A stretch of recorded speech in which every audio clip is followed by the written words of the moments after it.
Are you ready to take charge of your life? This guide combines the principles of mental toughness and self-discipline to help you unleash your full potential in every aspect of life. Hello, this is Eric Holt, and you are listening to Stop Procrastination, the ultimate guide for building unbreakable habits, self-discipline, and mental toughness to master difficult tasks, increase productivity, and achieve your goals, provided to you by United Audiobooks. I hope you enjoy my audiobook. Now, let us begin. Introduction.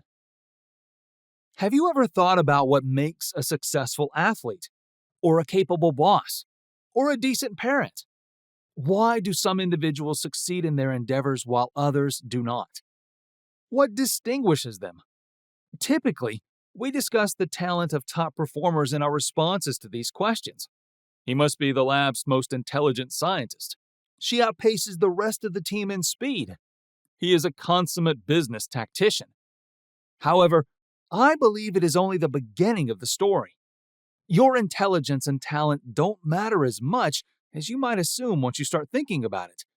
According to the study reports, achievement is just 30% dependent on IQ, and that estimate is at the very top. What has a greater influence than IQ or talent? Mental toughness.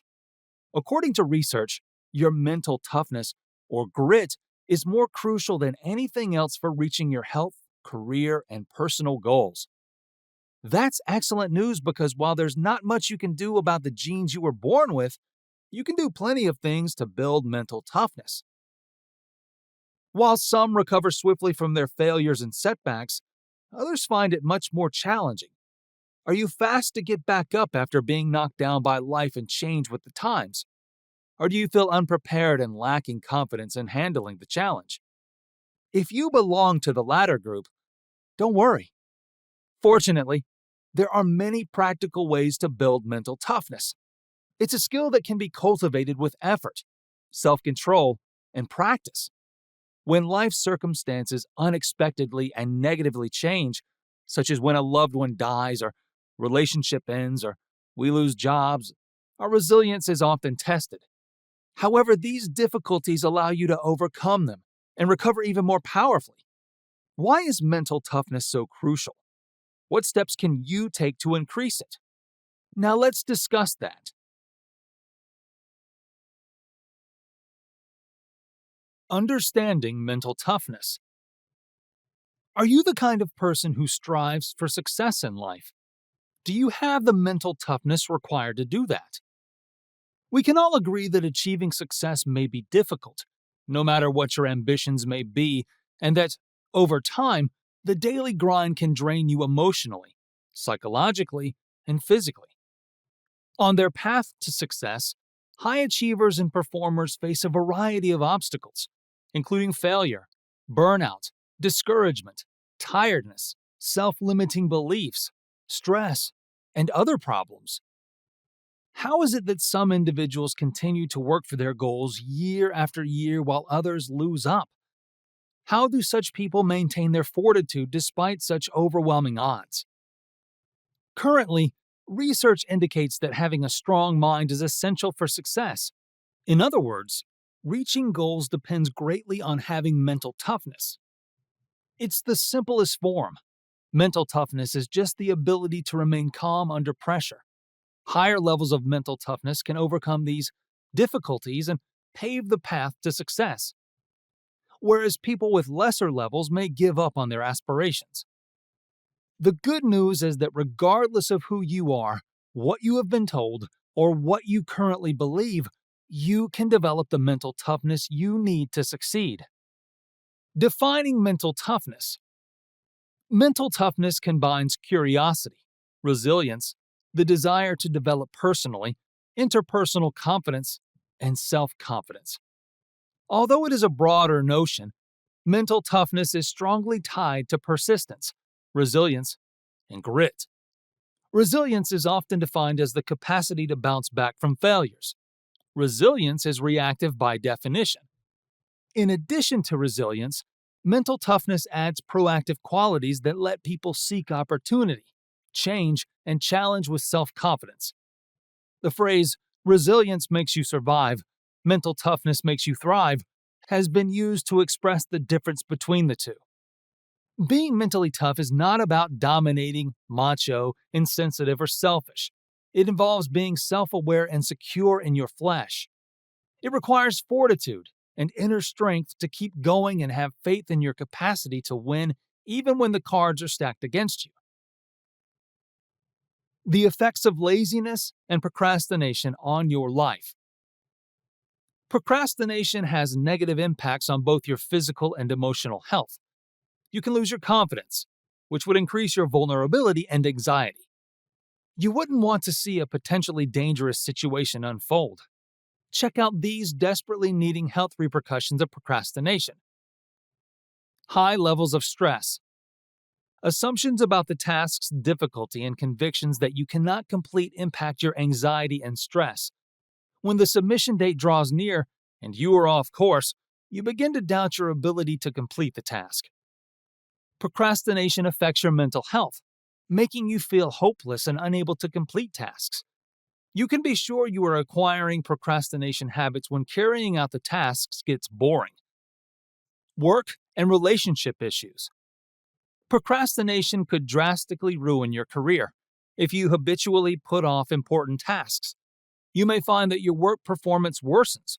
Your coworkers and boss will likely notice poor performance, which could lead to negative outcomes like a promotion or termination. Procrastination can be harmful to your business as well as your relationships. After all, if you put off taking care of things that are important to them, it makes the reason that your partner would begin to feel ignored. Conflicts and anger can also arise from procrastination because your partner may feel you aren't committed to your relationship. Unfinished projects. The delay of duties is one of the odd consequences of procrastination, and multitasking is the only cure. Anxiety might get detected by simply moving on to the next task and quitting the old one out of boredom. Additionally, it can paint you as a slacker, damaging your reputation. Despite being completely qualified and competent in your field, you will eventually feel exposed, despite being able to function effectively. Do you want the moniker lazy person to be associated with you? Psychological disorders. Mental health is significantly harmed by procrastination. Delaying crucial activities can cause worry, shame, and a negative sense of self-worth. Procrastination can, in extreme circumstances, even result in depression. It's crucial to seek treatment from a mental health expert if you frequently put off finishing vital tasks. It would assist you in determining the primary causes of your procrastination and in creating a strategy to address them. Don't allow procrastination to harm your mental well-being. Seek assistance right away. Living in delusion. Being responsible for your actions and progressing towards your goals are aspects of real life. You must take action to achieve certain life goals, and procrastination is the polar opposite of that. You become delusional when you frequently put off tasks and begin believing you are accomplishing them. It happens when you think you are moving forward when you are not. Loss of important time. Procrastination is a threat to productivity. Although we've all had lazy days now and again, delaying can have negative consequences if it becomes a habit. Time is lost as a result of procrastination. You effectively choose to put off tasks by wasting all of your time rather than engaging in an activity that could be beneficial. These lost opportunities add up over time and greatly impact your life. If you keep putting off your tasks, you'll never finish them. Making poor decisions. Procrastination has a bad impact on both your performance and the caliber of your choices. It's because you tend to believe your gut instinct when you're under pressure rather than taking the time to consider your options. You're more inclined to make regrettable poor decisions. Your judgment may be further impaired by continuing tension and anxiety from procrastination. Why mental toughness is essential for building good habits, self-discipline, and focus. Everyone has some degree of mental toughness, but no matter how resilient your mind is, you can always get stronger. The stronger you become, the more probable you will accomplish your goals, live according to your principles, have the greatest fun, and significantly contribute to society. 7 ways that gaining mental toughness would enable you to live your best life are listed below.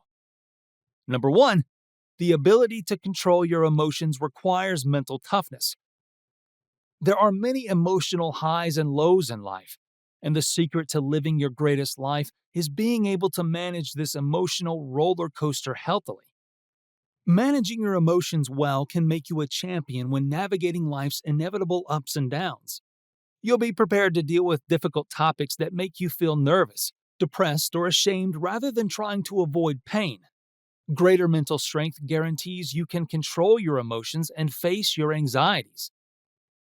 Number 2, you are motivated to persist by mental toughness. Motivation fluctuates, but stronger mental muscles will enable you to move long after your motivation has faded. When you're fatigued or lack motivation, it enables you to work hard.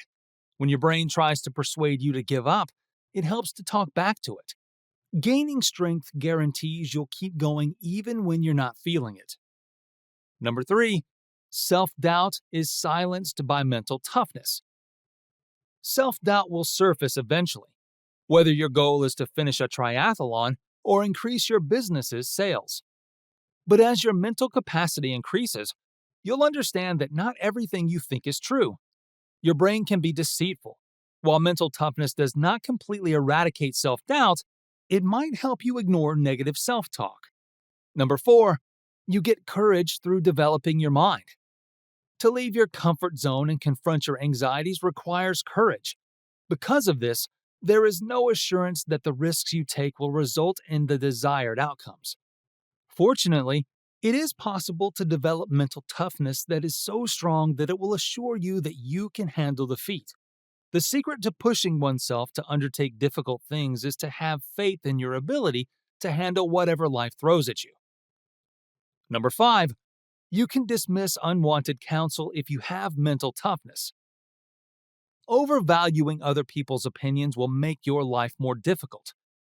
You'll be inclined to satisfy people when you care about what others think, or you might expend energy trying to disprove someone.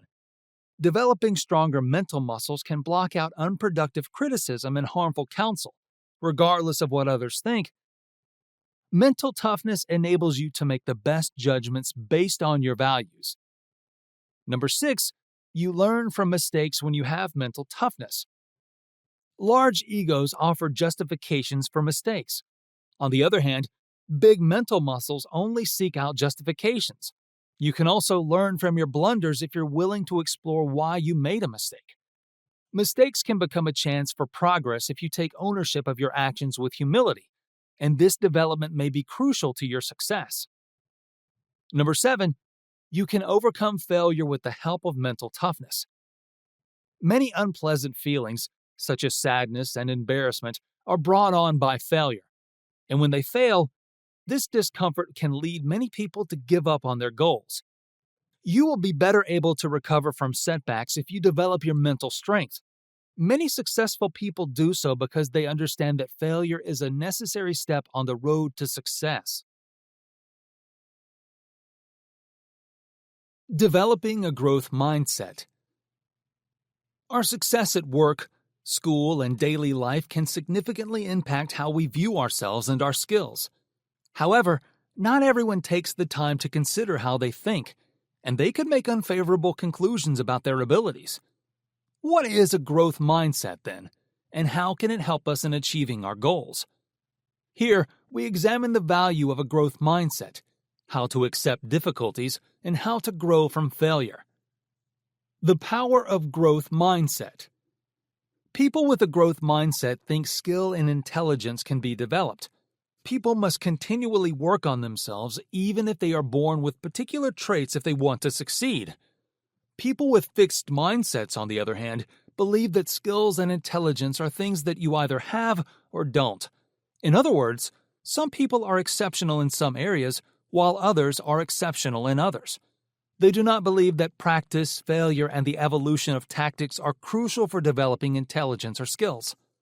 People with a growth mindset are more likely to attain high skill levels. It's interesting to note that people with growth mindsets excel in developing their skills. It works both ways. 13 guidelines for developing a growth mindset. Following a discussion of what a growth mindset is and what it entails, let's go through a few tips for developing one. We'll start by talking about quick fixes before giving you some longer-term commitments you'll need to make.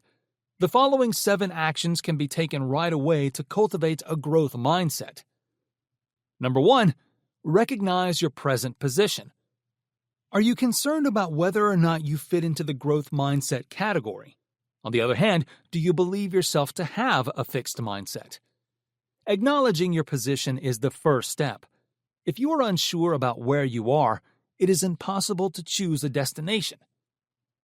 Number 2, examine your motivations for acquiring a growth mindset. What about the growth mindset inspires you to make a change? What advantages do you perceive a growth mindset to have for you? Knowing this will motivate you through the challenging stages of creating this worldview. Number 3, look for instances of people who have adopted a growth mindset. Start a conversation about the growth mindset with your friends, family, and coworkers. Find out whether anyone else you know has been attempting to create one. They might have some insightful information to share. Number 4, change how you view failure. Start seeing failure as a part of the learning process rather than a sign of incapacity. Nobody sets out on any attempt to be the ideal manifestation of the result. Even the world's most talented athletes, artists, and business moguls begin as young children with little skill or experience. Number 5, recognize your limitations. Accept the fact that some goals will be beyond your reach. This helps in setting achievable goals.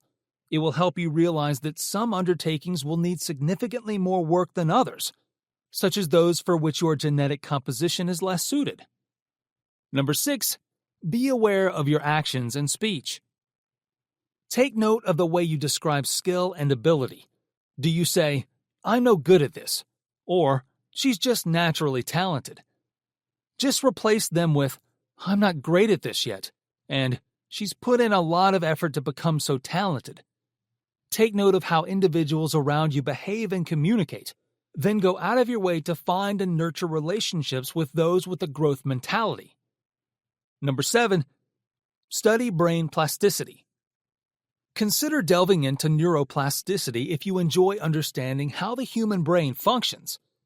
Due to this, you'll gain a useful physiological understanding of how the development mindset functions. Once you have mastered the 7 steps, you can incorporate these growth mindset practices into your daily routine. Number 8, see opportunities in your challenges. Life will always find a way to present you with a challenge. Try not to regard these difficulties as impediments or discouraging setbacks. Instead, make an effort to see them more favorably. Try to see them as chances to improve due to overcoming a challenge. The potential for learning and growth increases with the challenge's difficulty level. Number 9, consider your daily failures and the lessons you acquired from them. Many of us take time to consider our accomplishments. Even though this is a good habit, try adding a few extra seconds to consider the areas where things didn't go as planned. What did you take away from the encounter? The goal is to perceive and retain the learning, not to dwell on or criticize yourself. Number 10, adopt a no-approval policy. We adopt the wrong goal when we look for other people's approval. We begin to prioritize being right over learning and development. Recognize the difference. Take a moment to acknowledge when you seek approval from others rather than personal improvement, and kindly remind yourself to stop doing so. You'll notice that you get used to the everyday setbacks that come with stretching. Number 11, look for chances to acknowledge other people's achievements. Celebrate when those around you succeed. In addition to this, get curious about what made them succeed. Better yet, ask them. Connect with others to learn about the steps they took and the strategy they used to overcome the obstacle. Number 12, pay attention to positive deeds rather than negative traits. Praise individuals for their actions and efforts rather than their inherent qualities to encourage others to adopt a growth mindset. For instance, suitable praise for your child receiving an A on a pop quiz might be, "Wow, you did so well. You must have put a lot of effort into studying," as opposed to, "Wow, you did so well. You must be very smart." Number 13, increase your usage of the word yet. This one is easy. Add the word yet whenever you find yourself saying, "I'm not very good at this," to say, "I'm not very good at this yet." Embracing challenges, turning obstacles into stepping stones. You shouldn't let these extremely difficult situations spoil your life when dealing with them.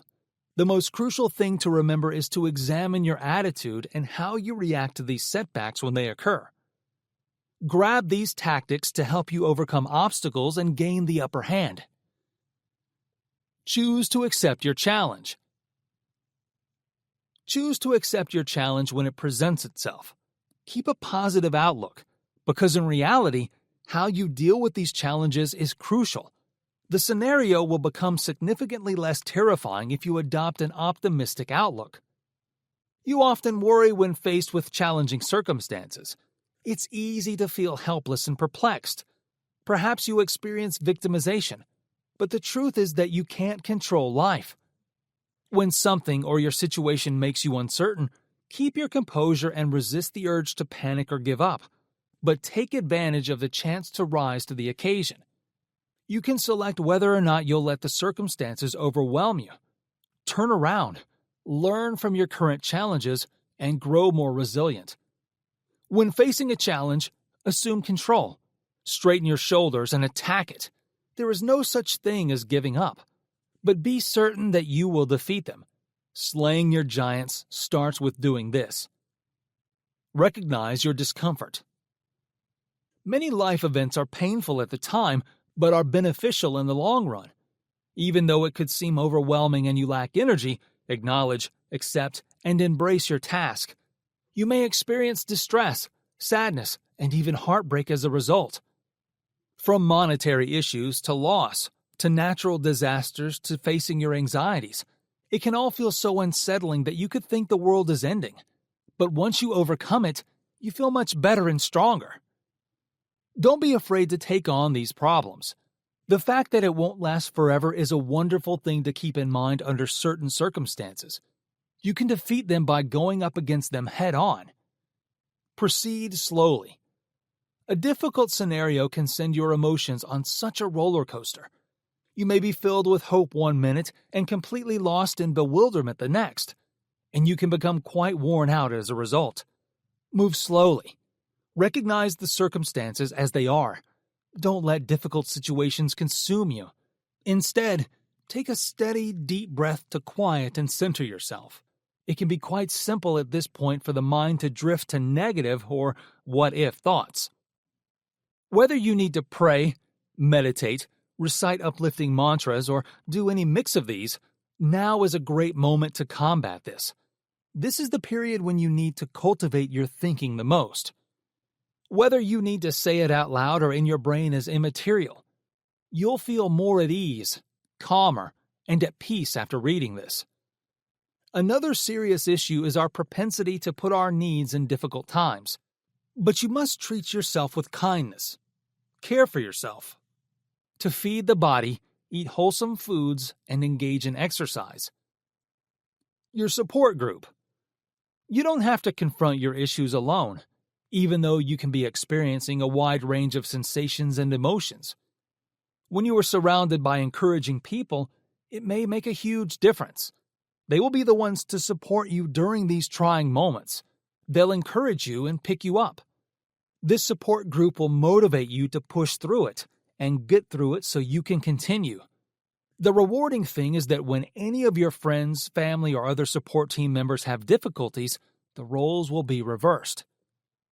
Through the highs and lows of life, you will be there for one another. Together, your support group and you will overcome the challenges. Together, you'll rejoice in your victories and encourage each other. Be appreciative of your difficulties. You might not think it makes sense to be appreciative of your difficulties, but consider this. You become more mentally strong when you embrace obstacles, are willing to face them head on, take them on, and overcome them. This makes you rock solid and a tougher person to deal with. There is no greater thrill than overcoming a difficult situation. Incorporate humor. You might not believe using humor to overcome these difficult times is a good idea.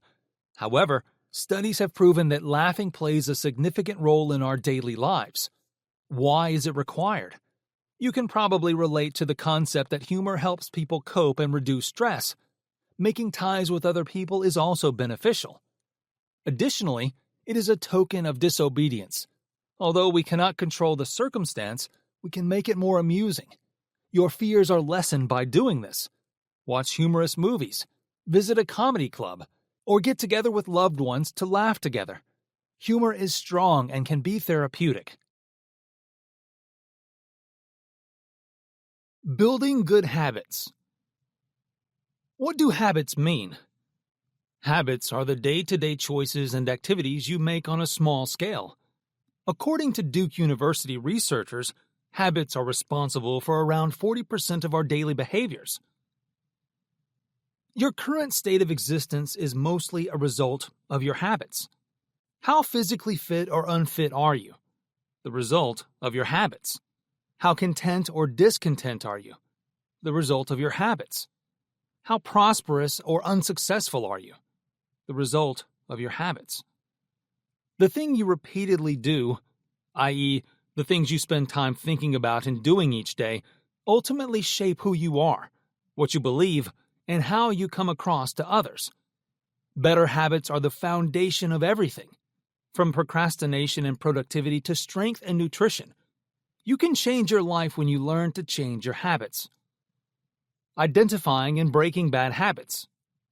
At some point or another, we have all thought, I need to stop doing this. Most people have at least one bad habit, and many have a lot. Any repetitive behavior with an unfavorable or undesirable outcome is considered a bad habit. Bad habits come in a variety of forms and degrees of intensity. The two most common ones among college students are procrastination and inadequate rest. According to one study, most students know their worst negative habits, but few know how they are related. For instance, many people are aware that staying up late and using social media excessively might affect their performance in class. But fewer people are aware of how these bad habits compound one another. A student who spends too much time on social media can have trouble falling asleep on time. It can be difficult to break harmful habits or replace them. A new habit typically takes 66 days to develop. Depending on how awful the old behavior was and how long you had it, it may take a longer or shorter time to create a new habit. However, the time it takes to create a new habit shouldn't deter you. Any lifestyle change will raise your quality of life, which is unquestionably worthwhile, especially if it enables you to succeed in college. Here are some pointers on recognizing and kicking bad habits. Don't try to break the negative habit immediately. You shouldn't immediately try to kick your bad habit, even though you might be eager.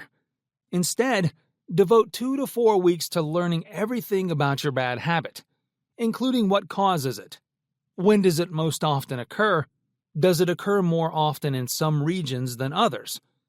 You must thoroughly grasp your bad habit and what motivates you to engage in it to effectively address it. Unknown triggers can make it difficult or impossible to stop a bad habit without realizing it. Instead of one major adjustment, make numerous little ones. Breaking bad behaviors is best accomplished by taking small steps at a time. Don't try to cut back on your phone use entirely from one day to the next if your bad habit includes using it excessively before bed. Doing this will make it more difficult to break the habit and raise your risk of doing it again. Instead, try to shorten the time you spend on your phone each or a few nights. Having multiple small, attainable goals will increase your chances of success. Make a plan to replace your undesirable habit. Making a plan for what you will do when you want to engage in an undesirable activity is one of the most crucial steps in overcoming bad habits. It is easier to break a negative habit by substituting a negative activity with a positive one than doing nothing. Take the harmful practice of snacking on unhealthy foods. Grab a healthy snack whenever you feel the impulse to eat junk food out of pure hunger rather than giving in. Simply giving up junk food won't make you feel any less hungry. Instead, changing the food you eat will take the bad aspects of the behavior out while still meeting your body's demands. Even if your positive substitute might not completely please you, having one lessens the likelihood that you will resume your bad habit. Change your environment. You should grasp how environmental circumstances affect your bad habit and learn about it and the triggers that cause it for 2 to 4 weeks. Maybe you only put off things while you're alone in your room. When you are with certain people, you might attend social gatherings more often than you should. Once you have identified these environmental triggers, you should adjust your lifestyle to minimize exposure. After your examinations, spend more time in the library or less with specific people. While it may be challenging at first, you'll find that it's easier to break harmful behaviors when you have fewer impulses. Join forces. It's best to have some companionship when starting any self-improvement quest. Most people wish to change their unhealthy behaviors and tendencies. You want to work together with a companion to kick your undesirable habits. This way, you can help and rein each other in as you work toward your objectives. Having someone put their trust in you and believe you will help them improve themselves may be a powerful incentive in addition to being an extra set of eyes, ensuring you stay in line. Additionally, your friendship with that individual will grow stronger. Prepare for mistakes. Bad habits are sometimes hard to break or replace, so you should be prepared for the possibility that you will make mistakes. It's critical to maintain optimism and avoid feeling defeated if they do occur. Remember that once you've lived a life without the negative habit, you're not becoming a new person. Rather, you're returning to your former self so that you can confirm that it is feasible. If something goes wrong, grow from it. Consider asking, what set it off? How could the trigger have been avoided? Utilize that knowledge to your advantage in the future. The power of keystone habits. A cluster of positive habits can be developed by building on keystone habits. Once you develop these basic habits, a domino effect will occur that causes your life to change for the better and enables you to do more. Developing keystone habits can help you succeed in many facets of life regardless of your challenges. Consider starting with some keystone habits to make your undertakings more manageable and to improve your life if you have major goals you want to accomplish or even just modest habits you are considering. Consequently, you can ask, what are the best keystone habits? To help you determine that, we've established a list of keystone habits. Number 1, consistent exercise habit. Exercise is an obvious keystone habit, but it helps to have research to support this. Exercise, according to a study, encourages people to want to modify their eating habits, become more productive, stop smoking, cut back on spending, and feel less stressed. Additionally, it doesn't need to exercise much. To start these additional modifications, even once a week will suffice. However, it is preferable to start small and exercise for just 5 minutes a day, every day, until the habit is formed. Number 2, keeping a food journal. Writing down everything you ate throughout the day in only a few minutes has several surprising benefits. You start to recognize trends in your eating and can see how much you're consuming. According to research, those who keep a food journal started eating less, choosing healthier options, and starting weight loss programs. Number 3, sharing meals as a family. A few foundational habits influence your family members' habits for the better. It has been demonstrated that having family dinners help kids with their ability to complete their homework, achieve higher grades, and maintain emotional control. Family dinners help children develop the habits of helping with chores around the house and enhance relationships and communication among family members. Number 4, making your bed. When you wake up, do you make your bed? If not, this quick and easy habit has been linked to increased productivity, well-being, and money management skills. If you can stick to this behavior first thing in the morning, you'll discover that you're motivated to follow additional habits throughout the rest of the day. Number 5, using visualization exercises.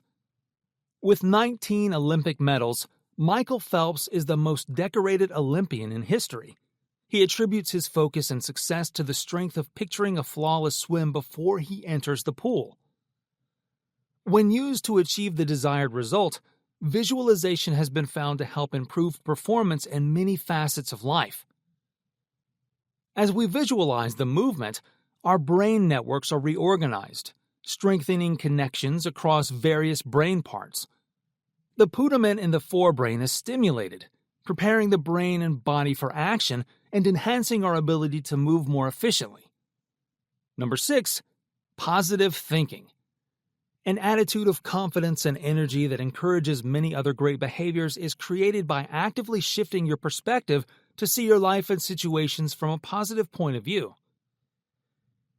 Even when you don't feel optimistic, if you develop the habit of thinking positively, you will gradually change your mood and attitude, which affects your motivation to engage in several other actions that enhance your life. Number 7, make a plan for the day the night before. You commit to taking specific constructive activities when you make it a habit to outline your goals and priorities for the next day. You are much more likely to achieve your daily goals if you write them down. Before you sleep, list your goals and plans for the following day in a notepad or notebook that you keep by your bed. Be as detailed as possible when describing the precise steps you'll take and when you wish to do them. It is much more likely that you will follow through the following day if you establish this practice. Number 8, establishing a system of daily accountability. Developing and upholding accountability for any other habits you aim to cultivate is a keystone habit. Your efforts will be easier if you keep a daily journal on your progress, whether with exercise, meditation, writing, or any other keystone habits listed here. You are significantly more likely to follow through and be encouraged to start new habits when accountability to a group or another person. You can use a friend, a social media group, or a family member to hold yourself responsible for sticking to your daily habit goals. Ensure they are individuals who won't let you off the hook for failing to do your habit work. Number 9, flossing and brushing your teeth. Making your bed and brushing your teeth in the morning are keystone habits that help you start your day well. Additionally, it motivates you to develop other self-care routines like regular hydration, nail maintenance, and skincare. Because it is such a popular habit, brushing your teeth is often used as a trigger habit or signal to remind you to start a new habit you may be forming.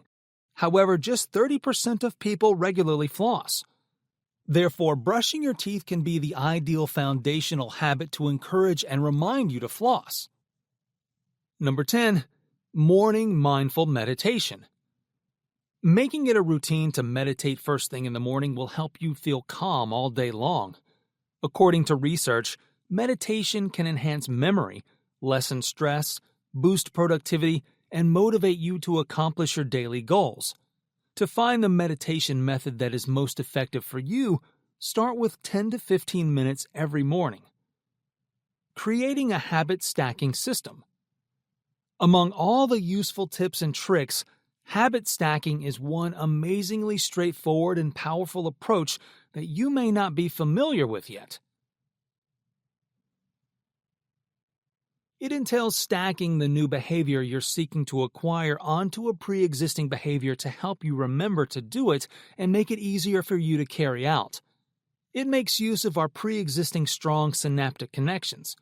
For instance, you might start drinking a glass of water every morning to drink more water during the day. It probably won't last very long, so don't just assume you'll start doing it. You could set a reminder or alarm, but why add another task? Instead, combine that new habit with a simple, regular, and short, even small, daily routine you already follow. Choose, I'm going to drink a glass of water in the morning after I brush my teeth. You pile them together to form a brief but expanding chain. Brushing teeth and drinking water should always be done together in the morning. It will become more instinctive the more you often perform it. Here's how to stack your habits. Begin small. The smaller, the better. According to research, consistency in practice is more helpful in helping us make changes in our lives than in practice duration. A 5-minute daily practice is more likely to lead to long-lasting change than a 30-minute practice session once a week. In light of this, consistency is easier to maintain when the goal or task is doable. Even something seemingly unimportant as, "When I get out of bed, I will," can be an existing habit. You have to get out of bed every day in principle, so this is a good one. As with the old habit, the new one should be small. I will delete 10 emails while my coffee brews. The more realistic, the more likely you are to complete it. Experience success, complete it again. And so on until you're an expert, and perhaps even prepared to add another habit or make the challenge a little more difficult. Examine each of your possibilities. Making 2 lists is advised as you get started to help you understand all of your cue options. One list should include things you do every day. Example, drink coffee, eat dinner, listen to a new podcast. And the other list should include events or things that happen to you every day. Example, the sun rises, you get hungry, the phone rings. The ideal building block to stack another one atop can now be chosen. Be incredibly detailed. You'll struggle if your new goal or your existing cue, or both, is too ambiguous. It would be beneficial to plan out exactly when you'll go outside if you promise to go for a 10-minute walk every day during your lunch break. Will it be directly after your client session is over? How long after lunch is finished? Make backup plans such as what you'll do if the weather is terrible or you feel pressured to work through lunch. Pick an appropriate cue. Choose your present habit carefully, considering the circumstances of your life to position yourself for success. For instance, after brushing your teeth each night, you wish to read 10 pages. Sounds fantastic. However, choosing nightly toothbrushing as the signal may not be the best option if you tend to fall asleep while reading at night or your kids' erratic bedtimes impair your bedtime routine. Return to your list of potential existing habits to develop a better anchor. Set a deadline for yourself. Although it's not entirely required, giving yourself a specific time window can be useful. It may be arbitrary. Example, 1 week, 1 month, until your birthday. Or a real deadline for an event.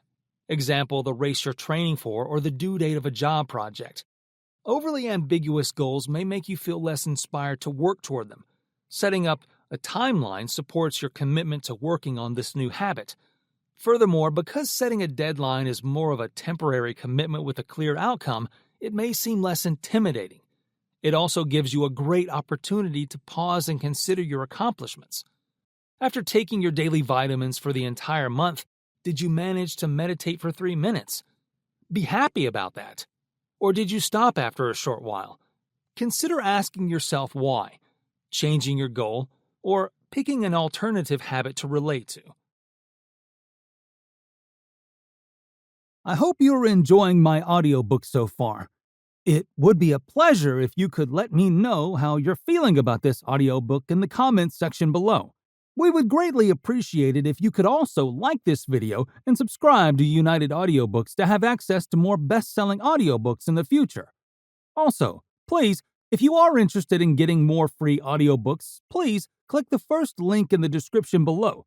Now, let's carry on with the next chapter.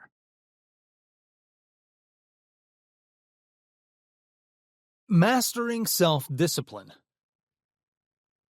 You should put your phone down and go to bed. But instead, you keep playing Candy Crush. Fortunately, you can use certain psychological ploys to retrain your brain to obey your will. Self-discipline is a practice, after all. Although not every day you practice will be great every day, with its failures and minor successes, moves you one step closer to your goal. This chapter discusses how to incorporate self-discipline into your daily life. What is self-discipline? Self-discipline is the ability to act on what your brain tells you is the right course of action despite physical resistance. Self-discipline often entails deferring your comfort or urges in favor of long-term achievement. For instance, you might need to consciously eliminate distractions like canceling your Netflix subscription to read more. 15 strategies to build self-discipline. Our prefrontal cortex, the area of the brain that regulates focus, impulse control, and emotion, is where self-discipline occurs. This indicates that it is a psychological process associated with impulses and emotions. Because of this, it often clashes with the logical, reasonable side of our brains. We need to use neuroscience-based change techniques to change our behavior. Relying solely on willpower is insufficient. Changing more makes this easier as your brain is reset to establish a link between disciplined behavior and reward centers. Consider a new runner. Running may feel slow or sore after the first few times, but after that, people start to feel the endorphins and dopamine when they run, as well as the physical advantages, which make them want to run more. To begin working toward a goal in your life, follow these steps. Number 1. Decide on areas for growth. First, examine the areas of your life that you'd like to improve. Perhaps you have a glaring red flag, such as subpar screening results, a negative performance assessment, or a loved one pleading with you to change. Write down how you spend your time in a day if you don't know where to begin. For hints, check the screen time report on your phone or calendar. After that, consider your values and whether your actions are consistent. You probably do a couple things every day that don't uphold those ideals, but that goes for all of us. You won't be handling each of these topics at once, but it's still helpful to understand the big picture. Self-discipline abilities can be applied to all aspects of your life once you practice it in one. Number 2, select your goal and start small. After identifying a few potential development areas, pick one to concentrate on first. Choose an area you think will be the easiest to accomplish to start small. This will allow you to reap the emotional benefits of accomplishment more quickly and proceed to more challenging goals. If you have a large objective, pick a more manageable version to complete first. For instance, if you want to compete in an Ironman event one day, start with a sprint triathlon or a single run, swim, and bike event. Start with 5 pounds if you want to drop 50. Set goals for just 1 week at a time to begin with. Number 3, visualize your outcome. Did you know that writing down your goals will increase your chances of achieving them? Writing down goals is a reminder and establishes a connection between what is happening in your head and the outside world.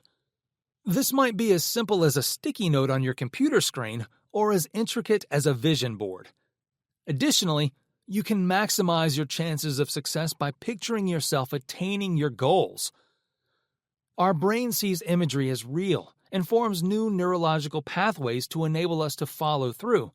As a result, when you visualize something, your brain chemistry changes to reflect that experience.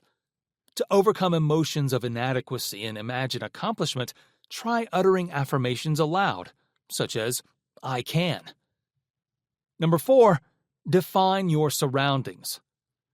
Make adjustments to your surroundings before you begin to improve your chances of success. According to studies, the atmosphere you are in affects your ability to reach your fitness goals. Eliminate all the junk food from your home to improve your diet. You should stop watching Netflix and remove social media apps from your phone if you want to read more. Removing distractions from the areas where you spend the most of your time can be useful initially, though eventually you want to exercise self-discipline in any circumstance. You can tell that anything has changed when your surroundings change. You aren't simply living the same life repeatedly like on Groundhog Day. Number 5, don't wait till something feels right. You risk never starting the task that needs to be done if you hold off until your calendar clears up, your children get older, or your inbox gets to a tolerable size. Enjoy every minute and give it your all in all you do. Number 6, figure out how you'll measure success. It will be challenging to measure your success if you don't know how you'll monitor it. Make sure you choose a measurable goal. You might want to choose a goal like spend 2 hours of one-on-one time with my daughter each week, rather than be a better father. Work backward from your desired outcomes in a business setting to determine the necessary steps. To accomplish your monthly sales quota, you should first figure out how many meetings you need to schedule and then create a weekly goal for yourself. Number 7, recruit a partner for accountability. Although it has a poor reputation, peer pressure can also be beneficial. Asking for accountability, especially from a housemate, might help you develop self-discipline. One way accountability is when you ask someone to hold you accountable or check in regularly. However, the finest form of accountability involves two parties agreeing to hold each other accountable for a predetermined time. Knowing that someone would ask about your well-being is a great incentive that doesn't interfere with self-discipline. Number 8, reduce your workload. One's willpower is a finite resource. You might start the day with a full tank and plenty of motivation, but your self-control has worn down by the time it's 6 o'clock in the evening. Your boss just texted you to ask you to work on something tonight after your car broke down. Your kids stressed you out, and you burned dinner. You give up and pour yourself a drink of whatever you try to avoid. Clear your plate to increase your chances of success. To give yourself more free time, hire a cleaning or meal delivery service or decline those commitments you can live without. Number 9, create new reward associations.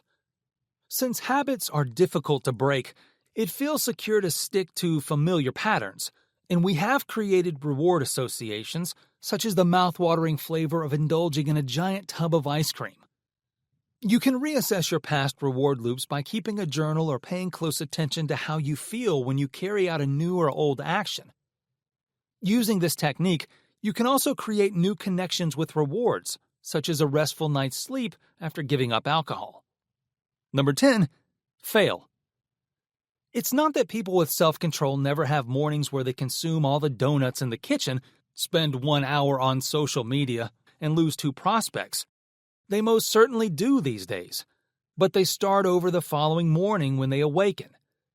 The act of attempting, failing, and trying again is self-discipline. Understand your fallback strategy. Be prepared to try again the following day and check in with your accountability partner. Number 11, ensure your well-being. If developing self-discipline involves harming oneself, it is of very little value. Pursuing some goals may compromise your general health and lead to new issues. If you spend weeks or months working all-night hours to become more self-disciplined, you've missed the point. Taking care of yourself is a crucial component of self-discipline. You may refuel yourself to help you stay focused on your goal through breaks throughout the day, nutritious food, time spent in nature, and healthy relationships. Your day officially begins when you decide to get out of bed and set your alarm the night before. Number 12, block off time. There is a method to beat yourself at your own game if your main justification for not changing is that you're too busy. Time blocking is a technique for blocking time on your schedule for things like rest, concentration time, and dreadful tasks you keep putting off. Meetings are scheduled with workouts, focus time, end-of-day administrative responsibilities, and lunch. This guarantees that the most urgent tasks don't push out important tasks that require focus time for a busy executive or anyone else. This may first give the impression that your schedule has no free time. Time blocking indicates that each hour is deliberate. It does not imply that every hour is busy. Number 13, embrace yourself. Want your positive habits to last? Gratify yourself. Too much deprivation often leads to the justification of negative behavior. This is often the start of the end of your progress, since it often sounds like, "I've earned this," or "I deserve this." Instead, give yourself rewards as you develop self-control, whether it's a fancy meal or a new pair of shoes. These indulgences will make you feel balanced and rejuvenated. Number 14, be kind to yourself. Furthermore, you must be willing to accept responsibility for your mistakes. It must happen. You must advance. That is what matters. To accomplish that, you must first forgive yourself. Allow yourself some grace. Did you fall short of your goal? Yes. Should you put forth extra effort tomorrow to catch up? Probably. Will this affect your long-term progress in any way? No. You can choose how to proceed and resume your course once you've considered the effects of your slip. First step, just before going to bed, make sure your alarm is set. Number 15, set bigger goals. You'll feel satisfied once you accomplish a small goal. Finishing that tasty bowl of ice cream won't feel the same. It will feel different, inspiring. You can then establish a more ambitious goal and carry on with the same techniques in a different area of your life. Keep in mind, self-discipline requires practice. You won't always be perfect. It's crucial to arrive each day prepared to try. So, what adjustments are you going to make today? Overcoming procrastination. A deadline is approaching for you. However you occupy your time with unrelated activities instead of working, such as reading emails, using social media, watching movies, browsing blogs, and participating in forums. You should be working, but you're not in the mood despite knowing it. The phenomenon of procrastination is well known to us all.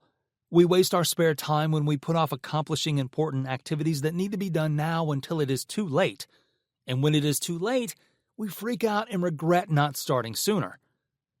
My acquaintances who consistently put things off have been caught in this cycle for years, delaying, postponing, slacking, avoiding work, only facing work when unavoidable, and then continuing the cycle.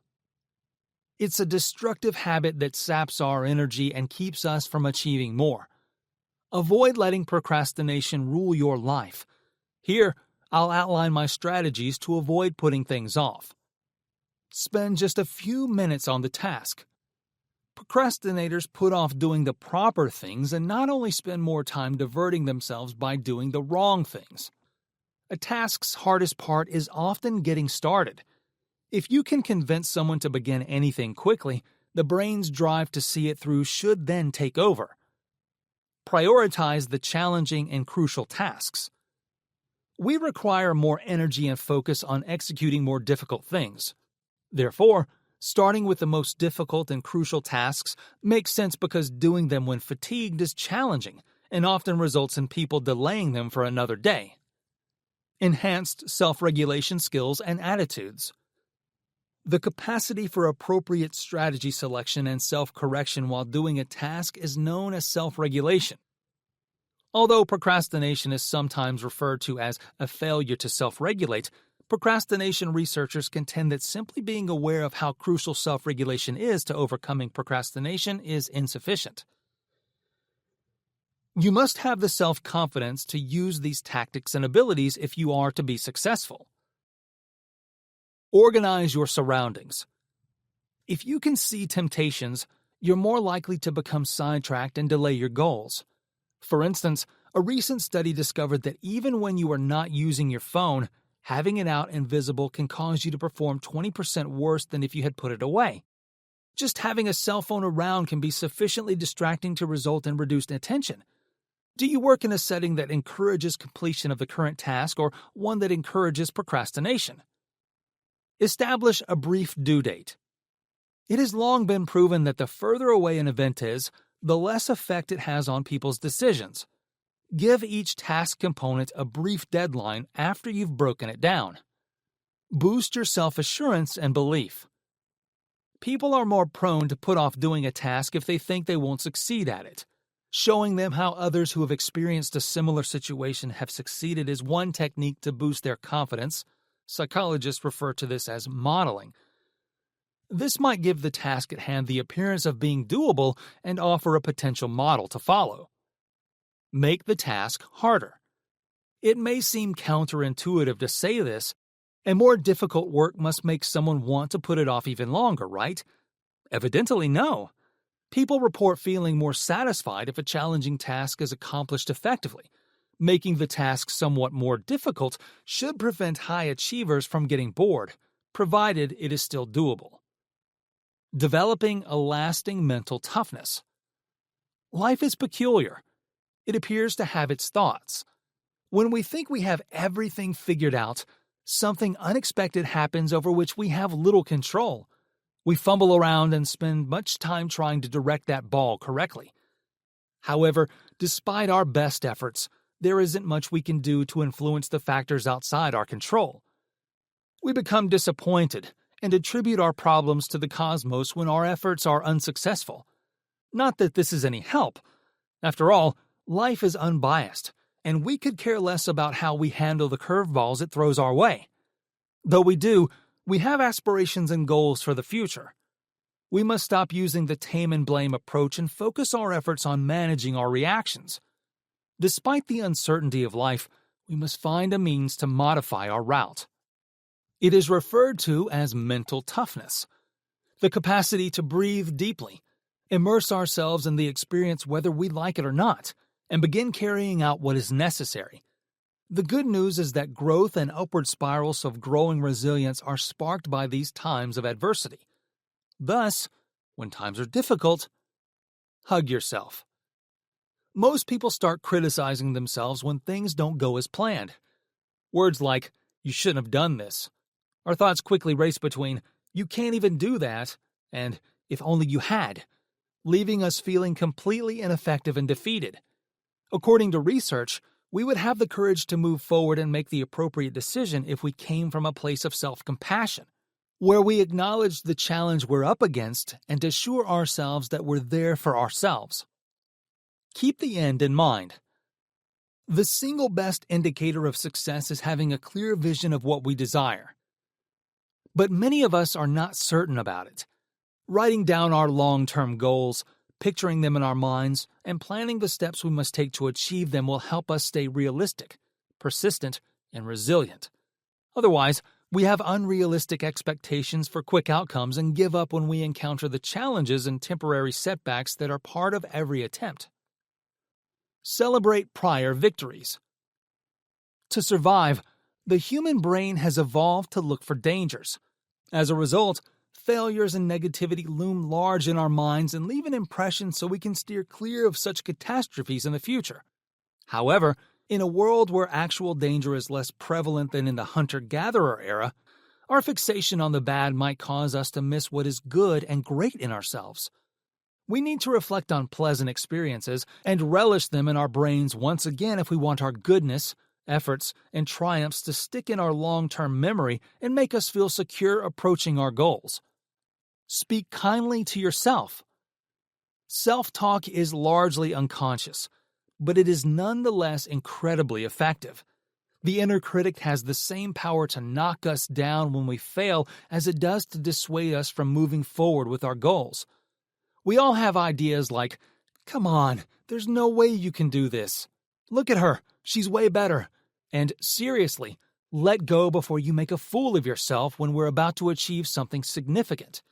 To live fully, we must remember that self-doubt is the ego's weapon and speak kindly to ourselves about our readiness to take measured risks despite the likelihood of short-term failure. Take action. The most important yet last step in developing mental toughness is this one. We will continue to live in a delusional world, swinging back and forth between narcissism and sadness, unless we take steps toward realizing our aspirations. Accepting responsibility for our life rather than placing blame leads to action. It is about standing by our convictions in the face of pressure from the outside world that tries to sway us from them. It also involves the view that nothing in the world is worth having or doing unless it involves effort, pain, or difficulty. Finally, it's important to note that mental toughness is not about being strict in pursuing our goals. Being present in the situation will help you adjust to shifting conditions. We develop mental toughness by committing to long-term goals and being adaptable in our approach to achieving them, much like a tree gains strength from the depth of its roots and the flexibility of its branches. Cultivating laser focus. Doesn't laser focus sound very awesome? You can cut through distractions like a Bond villain if you can focus with laser-like precision. You can quickly overcome procrastination if you can develop adequate focus skills. Goodbye to so much deadline pressure and last-minute frenzies. The main issue, finding and keeping that level of attention, is difficult. To make sure that you're taking in the appropriate information at the appropriate time, you need to strengthen your brain. How can you train your brain to become a highly effective tool? Let's see. What is laser focus? A laser focus is the mental capacity to devote all of your mental energy to the task you are currently prioritizing. It enables you to set aside your tempting, unrelated ideas and maintain the motivation to accomplish your goals. Consider your days for a second. How often have you tried to zone out just to get distracted by a new Facebook alert for 10 to 20 minutes? Okay, some of the messages may be significant, but do you need to look at trending topics while also reading what people are saying? You may not be aware of it, but this type of task switching lowers productivity. Gaining laser-light focus can help you complete tasks quickly and at your best since it enables you to focus on one activity at a time before moving on to the next. Laser-focused people understand that the ability to concentrate on one thing at a time is the foundation for meaningful success. Laser-focused people can devote much energy to accomplishing one important work. Just like a laser beam can concentrate a lot of light on a small area. If you do this right the first time, you'll gain time to do other things without exhaustion or stress. Why is focus important? The best strategy for achieving goals is to learn to maintain focus. You constantly work to achieve higher results while you are focused. You also give your area of focus all of your attention. Focus also enables you to take lessons from past events and apply them to new ones. Knowing you can get better can be incredibly beneficial for your personal development. Don't let a lack of concentration prevent you from realizing your full potential. You may want to cultivate focus for the following other reasons. Develop new tactics. You become more adept at developing plans for effectively accomplishing tasks when you concentrate on one particular one. Focusing makes it more likely to keep going despite a challenge. Instead, it challenges you to think of creative alternatives to the chosen strategy. New tactics that can increase your chances of success are the result. Remember that employers and businesses prefer to deal with brilliant people who aren't hesitant to step outside their comfort zone in search of a solution. Reduce stress. Stress might occur when we are unable to concentrate. We don't have too much on our plates either. Our mental energy is depleted due to fighting against various distractions during the day.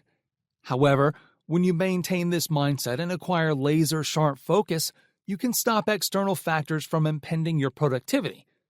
Completing the most important tasks on your to-do list frees time for enjoyable pursuits like hobbies. All of that contributes to a better mood and reduced stress and anxiety. Boost confidence. The harsh inner critic that many people experience preys on their self-doubt. This deters them from taking the initiative or attempting new things. Fortunately, learning to focus can enable you to see the bright side of things and value your effort. Focusing exercises help you deliver inner confidence and trust in your skills, and this has a good impact on how you view the world. You feel more satisfied with your accomplishments and inspired by your lack of progress. This promotes self-esteem, encouraging you to strive to reach your full potential. Harnessing the power of single tasking. When was the last time you gave anything your full attention? Even when I'm focused on writing, there are 9 active browser tabs, 2 haphazard note docs, and a desktop cluttered with files, folders, and papers vying for my attention. This happens despite efforts to practice single tasking or working on one thing at a time. Humans tend to try to multitask whenever possible. Multitasking appears to be our only choice as deadlines and demands increase. However, here's the issue. Multitasking is a myth. When we feel like we are multitasking, our brain rapidly switches between things, and each of those shifts cost you. According to researchers, for each activity you attempt to complete simultaneously, you lose 20% of your overall productivity. As opposed to attempting to multitask, single tasking has been shown to help you complete activities more quickly and with higher quality. Here, we'll discuss utilizing the tremendous potential of working on one thing at a time. Remove all distractions, including your phone. Our work environment has a significant impact on us. Several open browser tabs might divert your attention and force you to multitask. Notifications aren't the only thing that encourages us to multitask. We have illustrated how multitasking is facilitated by merely having your phone in plain sight. Put your phone away in a bag or another room to begin single tasking. Remove yourself from other distractions while you're at it. Put your computer in Do Not Disturb mode and quit your IM and email programs. Start small, but with a timer. Nobody expected you to switch from being distracted and multitasking to working intently for long periods. You can begin with as little as 5 minutes daily of uninterrupted single-tasking focus. Use a work timer to keep track of this time and hold yourself responsible. Try something like the Pomodoro approach, which involves 25 minutes of work followed by a 5-minute break when that starts to feel simple. Almost everyone can set aside 25 minutes each day to focus.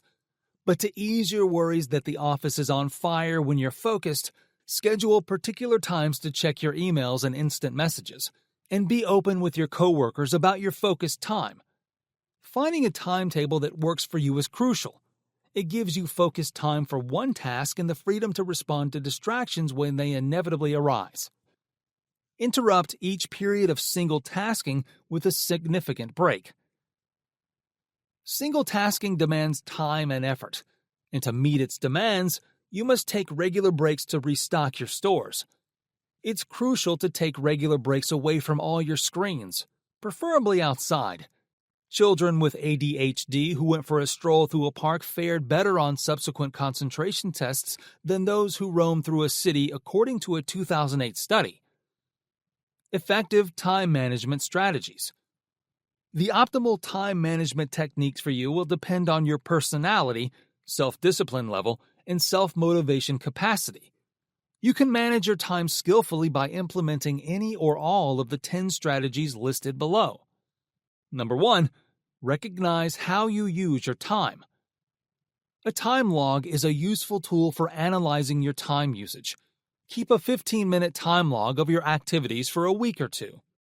You can choose a course of action by identifying your time-consuming tasks and assessing whether you are devoting your time to the most important pursuits. You can be more realistic in planning and estimating the amount of time available for other activities if you understand the amount of time needed for normal tasks. You can track your time using a variety of programs. Number 2, establish priorities. Making a difference between important and urgent matters is necessary for efficient time management. Most experts concur that the most crucial jobs are often not the most urgent, but we often allow urgent tasks to take over our life. While it is necessary to complete urgent and important tasks, we advise putting less time into unimportant tasks to make time for important but not urgent ones. You can better manage your time by concentrating on these crucial tasks, which may result in fewer crucial things becoming urgent. Number 3, use a tool for planning. Time management specialists advise utilizing a personal planning tool to increase productivity.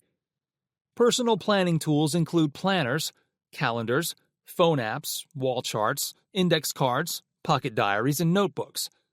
Your mind can be freed to concentrate on your priorities by writing down your tasks, schedules, and things to remember. It's possible that auditory learners would rather dictate their thoughts.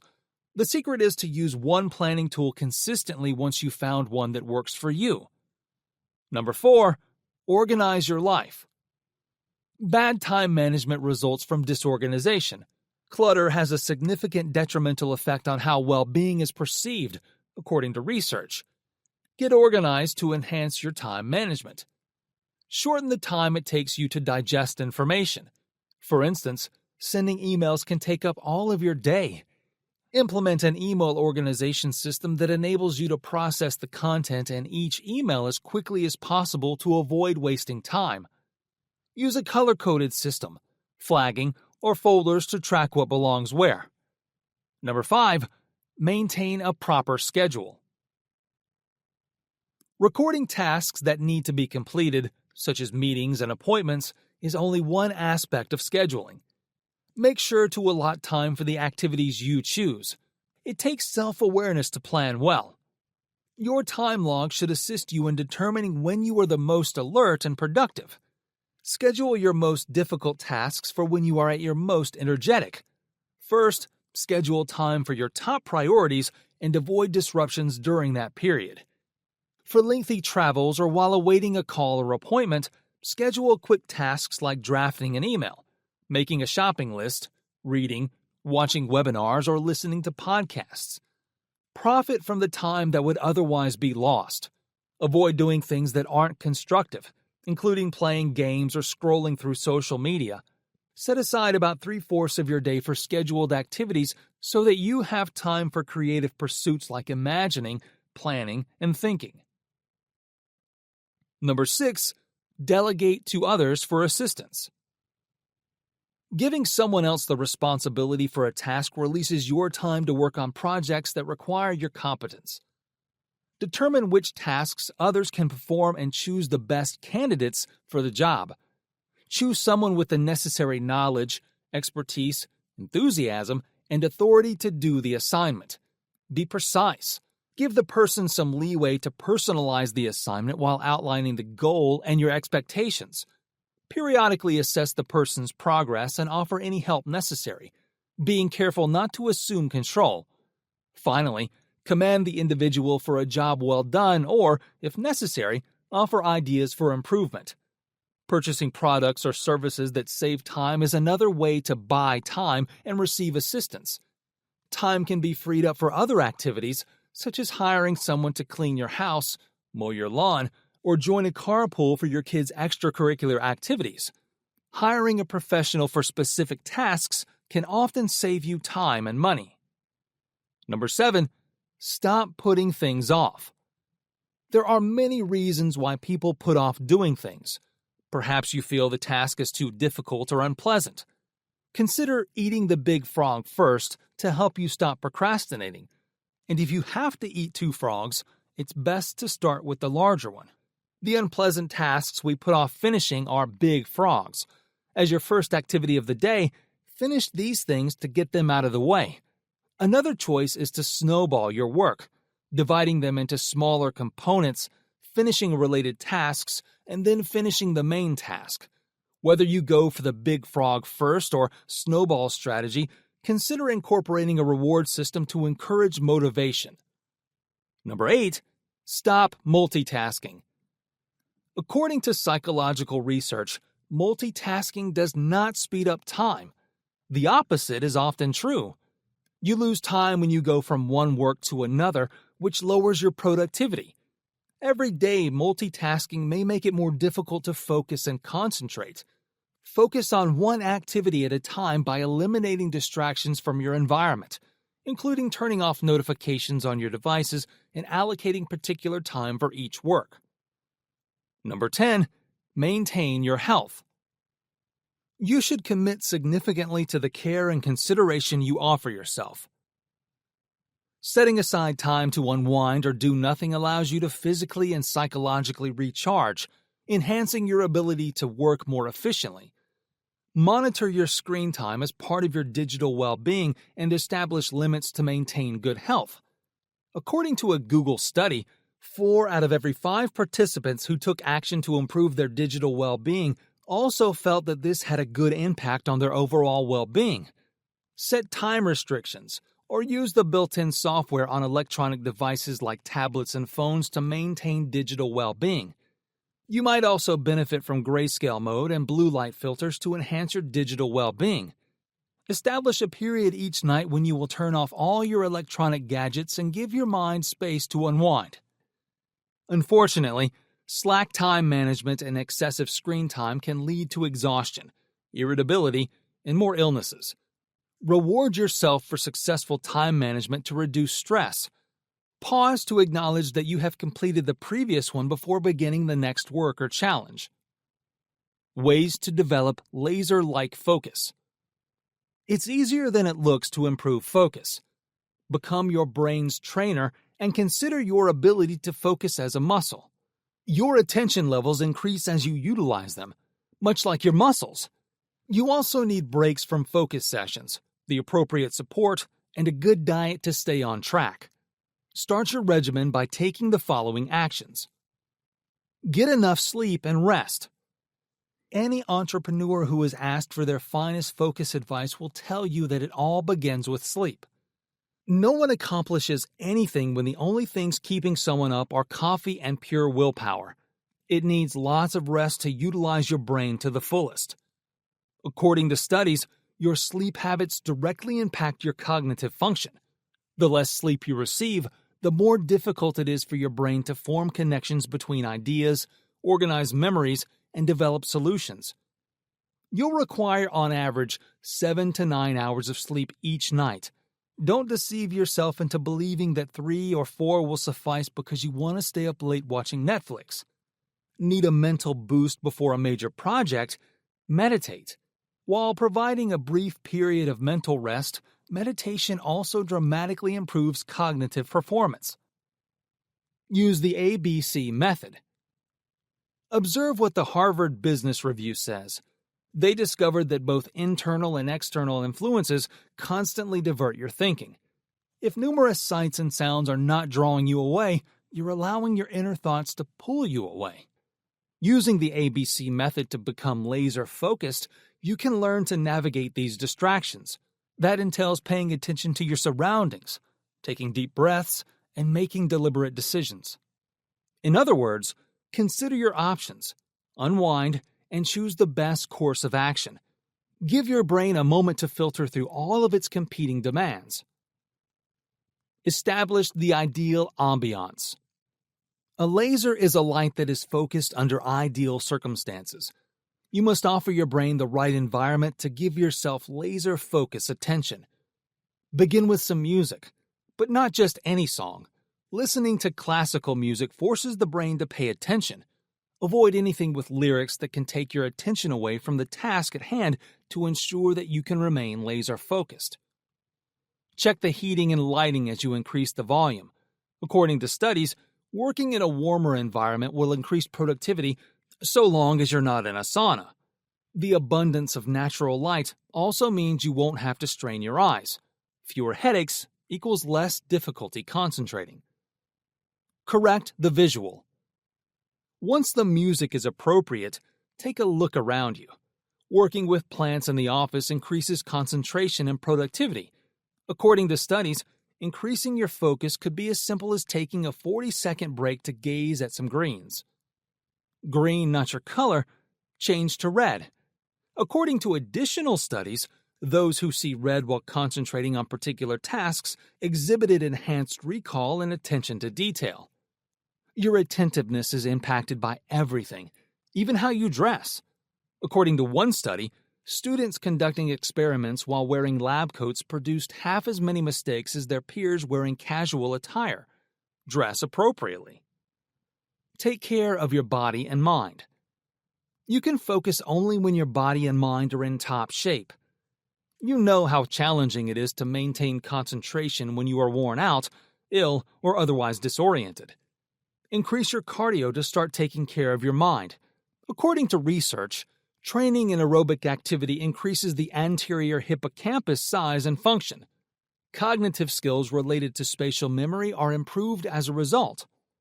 Adding water to your system is another approach to care for your mind and body. Even 2% dehydration can leave you feeling miserable, drained, and unable to concentrate. When properly and regularly hydrated, the body is more effectively supplied with nutrients into your brain. A well-hydrated brain can profit from improved decision-making and creativity. Tips to stay laser-focused. The hardest part of remaining focused can occasionally be acquiring it. You may begin the day with the best intentions and a laser-like focus on your goals. Your focus, however, starts to wane as the hours go by, and boredom, tiredness, and fatigue begin to set in. So how can you maintain the focus you've worked so hard to develop? The ideal approach is to settle on a goal and stay with it. In other words, you plan for the day initially and say no to anything that won't move you closer to your goals. To stay focused, follow these steps and say yes to the right things. Have a clear vision. You need a clear result in mind to maintain focus. As a result, you begin each day with a list of things you want to get done before you clock out. What are the most crucial tasks you have at hand right now? Is there anything you have on your to-do list that is unnecessary? We're discussing tasks you may completely disregard or assign to another person. Having laser focus implies prioritizing the items on your to-do list. A project with a deadline of tomorrow will be more crucial than one that needs to be planned for next week. Before you start working, organize your priorities. Produce a strategy of action. Once you've decided what you want to do, take on that work and organize it. Your attention is divided up into many small bits by big tasks. You become disoriented by the immensity of the task, begin to doubt your abilities, and lose focus. Break up bigger tasks into more manageable, smaller parts to regain your laser focus. The project will seem easier the more manageable the pieces are. Check off each item on your list of shorter tasks as you complete them. You get a dopamine rush when you see your progress, encouraging you to keep going. You are less prone to multitask if you divide your work into smaller activities. Contrary to what you may have heard, multitasking is detrimental to maintaining a laser-like focus. Eliminate every distraction. Okay, you understand what has to be done and how to accomplish your goals. It's time to remove anything that can distract your attention right now. Have incoming emails always beeping at you from the side of your screen? Silence them. Other than the ones you need open, close all other tabs on your computer. Even the apps that are most likely to draw your attention can be blocked. Freedom Software prevents websites and apps from being a source of distraction. The service bans the websites you specify on your block lists on all your devices, including your smartphone. Concerning your smartphone, make sure to turn it off when not in use. Place it somewhere you won't need to see it or think about it, like a drawer. It's also a good idea to let anyone who can divert your attention know when you won't be accessible for a conversation. There is nothing wrong with occasionally asking for some distance from your coworkers. Harnessing positive thinking. I've always been driven to raise awareness of the advantages of thinking positively. Adopting a positive mindset involves much more than that. We can all agree that going it alone isn't always easy, I'm sure. I've gained a lot of knowledge about the significance of words and how they affect us. Success in any field, but especially in business, hinges on keeping an optimistic outlook. In order to succeed as a leader, you may need to adopt the right mindset. Otherwise, you may find yourself in a never-ending cycle of stress and failure. How, therefore, as a company leader, can you employ positive thinking to your advantage? Let's take a closer look at this. Understand your negative thoughts. The very first actions in changing your mindset involve identifying the root reasons of your negative thinking and creating coping techniques. Take some time to reflect on why you're feeling these feelings. For instance, if you have overwhelming self-doubt or fear of failing, and try to see the issue objectively. Are these feelings being brought on by a certain thing? Can you implement any tactics to help you combat them? How can you change your attention from unproductive thoughts to more productive ones? Handling these emotions and comprehending where they originate can be crucial for a leader's improvement. Surround yourself with uplifting thoughts. Another way to boost your self-confidence as a leader is to surround yourself with encouraging mantras and affirmations. This might be a collection of quotes from well-known individuals who have inspired you, suggestions from friends and family, or just a list of all the fantastic things you have already achieved. I gained something from this process. My physical and mental health suffered while working in a high-stress environment, and I think using inspirational quotations and affirmations made a difference in my life. Having these affirmations nearby will lift your spirits when things are difficult and constantly remind you that everything is achievable with enough effort and commitment. For further encouragement, write these affirmations down or make a vision board. Spend some time thinking about your accomplishments. Last but not least, schedule time each day or week to celebrate your successes. Recognizing your successes on a daily or weekly basis, whether they are small, like finishing a task on time, or significant, like landing a big client, will boost your self-esteem and motivate you to do more in the future. Think about recognizing others' accomplishments as well. Positive affirmation and gratitude are the best engines for progress. You may want to consider recording these successes in order to keep track of them over time. This will be a terrific source of motivation when times are rough. It has been proven time and time again that effective leadership requires a positive mindset. By understanding where your negative ideas originate, surrounding yourself with uplifting affirmations and mantras, and setting aside time each day or week to reflect on your successes, you may use the power of positive thinking to achieve your professional goals. Overcoming self-doubt and limiting beliefs. Have you ever been traveling down a highway when you saw how the ruts left by all the cars develop over time? Long-term use of heavy vehicles in the same area has an impact that changes the road's surface. Ruts or grooves are similarly engraved into the memory of our brains. Our recurring ideas take on a pattern, and stopping them from leading us in a certain route is harder. Self-doubt is an incapacitating thinking process that leaves strong imprints on your brains. Because it's so natural, we all experience our minds picking up on negativity. Have you ever thought about how much easier it is to have faith in another person's abilities than your own?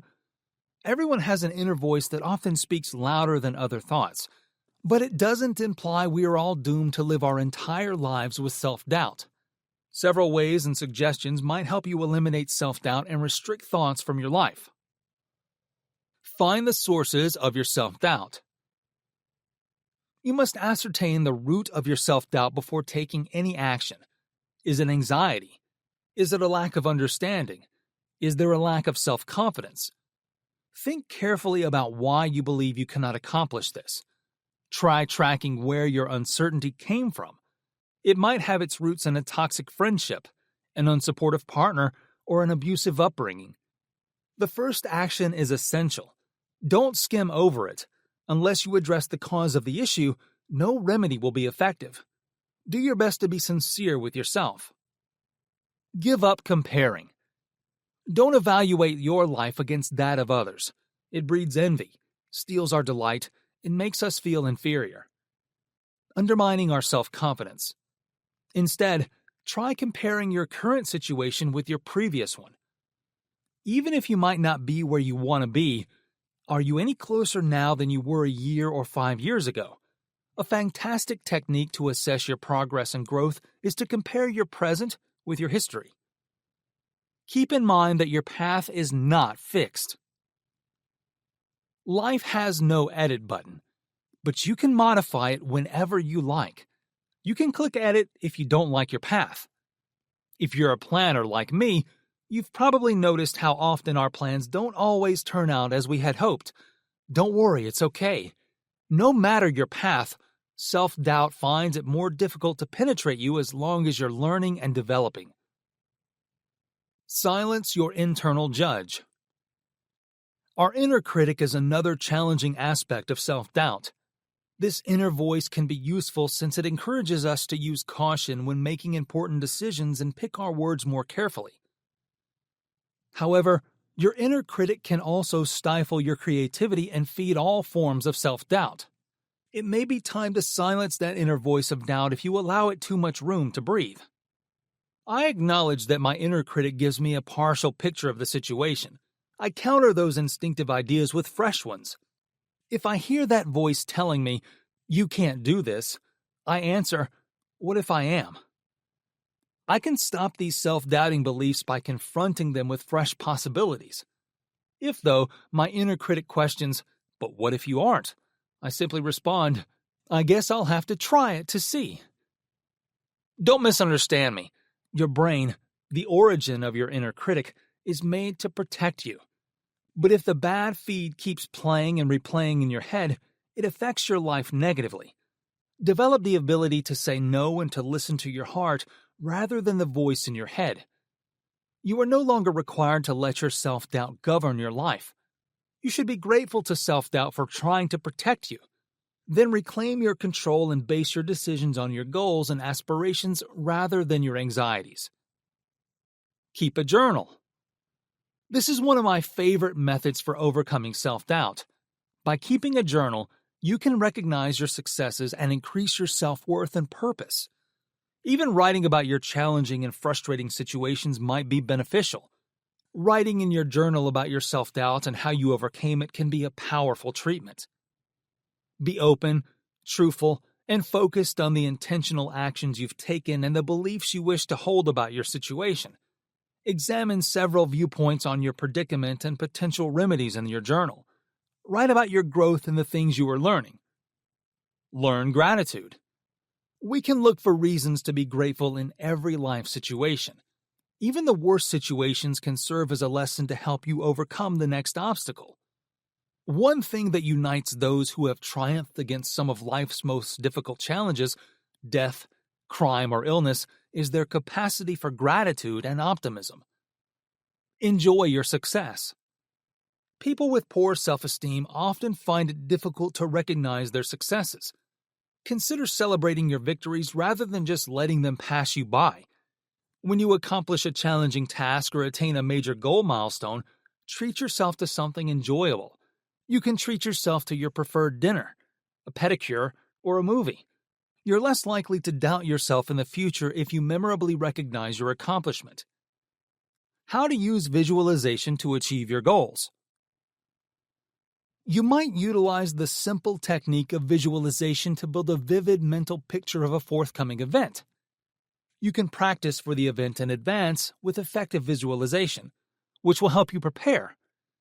You can also develop the self-confidence you need to perform successfully by picturing achievement. Think about a significant job interview you have next week. Already anxious, it's easy to fear you'll answer the interviewer's questions incorrectly, speak uncomfortably about your prior successes, or forget your letters of recommendation. This may sound familiar to you. Most likely, we've all had this kind of negative thinking.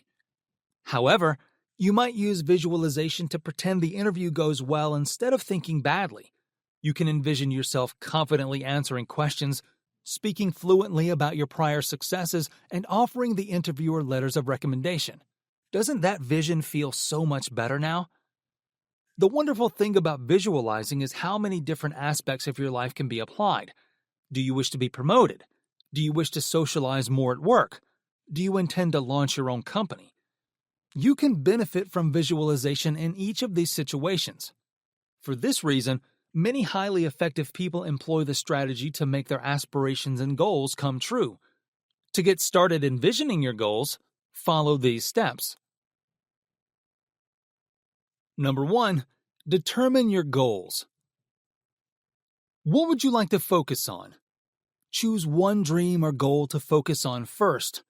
Imagine, for instance, that your presentation next week is a success. Number 2. Create a scene. Start picturing the scene in detail. Be clear and concise. The more specific you are and the more specific you can visualize, the more effective the visualization will be. Assume you are present at the scene. What color do the walls have? What do you have on? Who is with you in the room? Make sure to engage every sense while performing the visualization exercise. Include all 5 senses: sight, sound, taste, smell, and touch to bring your vision to life truly. In our example, picture yourself in front of the group. Think about the faces and attire of each team member. Observe the sun streaming through the office windows, the smell of newly brewed coffee, and the sound of papers being moved around. Consider how you are feeling and what you are doing. You're thrilled and self-confident about giving your presentation. You are confident that your team members will appreciate what you say and value the knowledge you offer them. You're eager to get going in particular.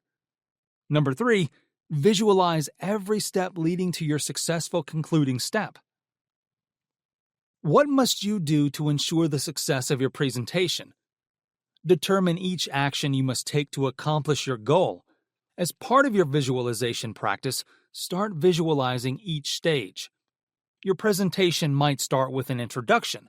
Therefore, Imagine yourself describing to the audience the purpose of the presentation and what they will learn from it.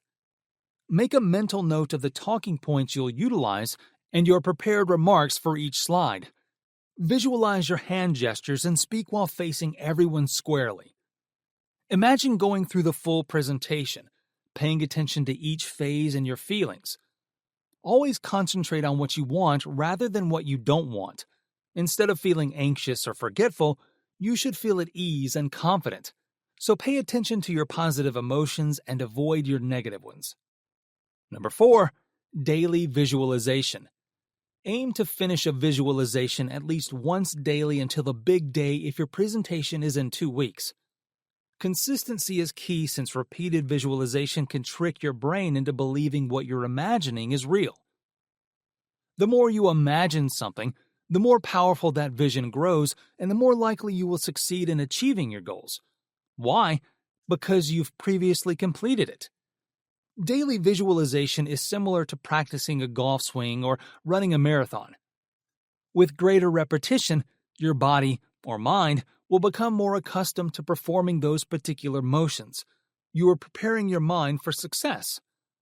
The best part about visualization is that you can practice it anywhere, whether taking the train to and from work, getting ready for bed at night, or drinking coffee in the morning. Conclusion. Self-discipline and willpower are the foundation of many of these methods and techniques for enhancing mental toughness. We need to be aware of where we are and accept that this is where we are to strengthen, develop, or add to our current mental toughness. Only then can we start moving in the direction of a mental state that is stronger and healthier. Another important lesson is that while you can't control everything that happens to you, you can control how you respond. Your thoughts may be your greatest advantage or worst enemy in certain circumstances. You can recover from trying circumstances and perform amazing things when you learn how to train it properly. You must be in good mental health if you want to feel more overall life happiness. Strength, toughness, and resilience are all aspects of mental health. Being mentally healthy and resilient will help you in all areas of your life, even if developing these muscles can be difficult and take years of dedication. One can improve performance, relationships, and overall well-being by forming healthy mental habits and letting go of the bad ones. We can improve mental health by practicing these techniques and committing to the process over the long haul. Identifying negative tendencies and taking early action to correct them with good behaviors is essential to developing mental toughness. Eliminating weakness is not the goal of developing mental toughness. Rather, it is learning how to manage and go over it. No one is flawless, but we can cultivate the mental toughness to face life's most difficult obstacles by concentrating on the right things.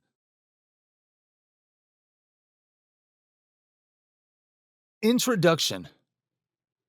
For many, self-discipline is a bright target on the horizon, a time when we ultimately master our chaotic, flawed selves. With the help of self-discipline, I will finally be able to maintain my goals. Stop eating sugar, get out every morning, learn a new language, and realize my dreams. It serves as a yardstick by which we assess our character, activities, and ourselves in the eyes of others.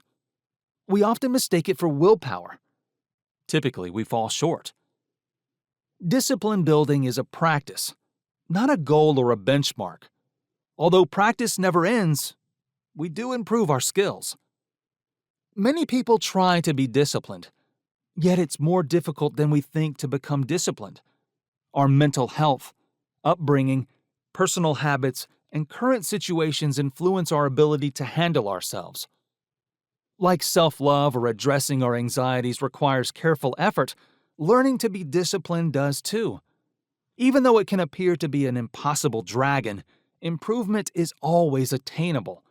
You can acquire the self-discipline that matters to you and your goals through practice by learning to work within the constraints of who you are and what you have. The key to good leadership for yourself and others is discipline. Focus and self-discipline lead to contentment, happiness, and success. When faced with an all-you-can-eat buffet, the chance to make quick cash, or the sleepy allure of staying in rather than joining the peloton, it may not be easy to believe. But studies show that those with self-discipline are happier. Why? Because when we exercise self-control and discipline, we achieve more of the goals that are more important to us. The link between set goals and goals achieved is self-discipline. Self-discipline experts spend less time pondering whether to engage in actions and behaviors inconsistent with their values or goals. They make better decisions. They resist letting emotions or impulses guide their decisions. They are the designers of their thoughts and the steps they take to achieve a desired result. As a result, they are less susceptible to being sidetracked by temptation and exhibit higher levels of life satisfaction. You can follow certain steps to develop self-discipline and the willpower necessary to lead a happier, more fulfilled life. Here are the most effective things you can do to acquire self-discipline, which is essential for living outside your comfort zone and perhaps even redefining extraordinary. Understanding self-discipline. Be honest for a moment. For the majority of us, developing self-discipline is a process that is hampered by good intentions, procrastination, and failure-related emotions. But it shouldn't have to be. Instead of putting your phone down and going to bed, you continue to play Candy Crush. Fortunately, you can retrain your brain to follow your commands by employing specific psychological strategies. Self-discipline is a skill that must be developed. Even while you won't have a perfect practice day every day, you will still get closer to your objective with each day's failures and little accomplishments. This chapter provides tips on how to use self-discipline in everyday life. What is self-discipline, and why is it important? Self-discipline is the capacity to carry out what your brain says is the proper course of action in spite of bodily resistance. Self-discipline often entails deferring your comfort or urges in favor of long-term achievement. For instance, you might need to consciously eliminate distractions like canceling your Netflix subscription to read more. A great strategy to manage stress and anxiety is to play a self-disciplined role. Self-discipline can offer a variety of advantages.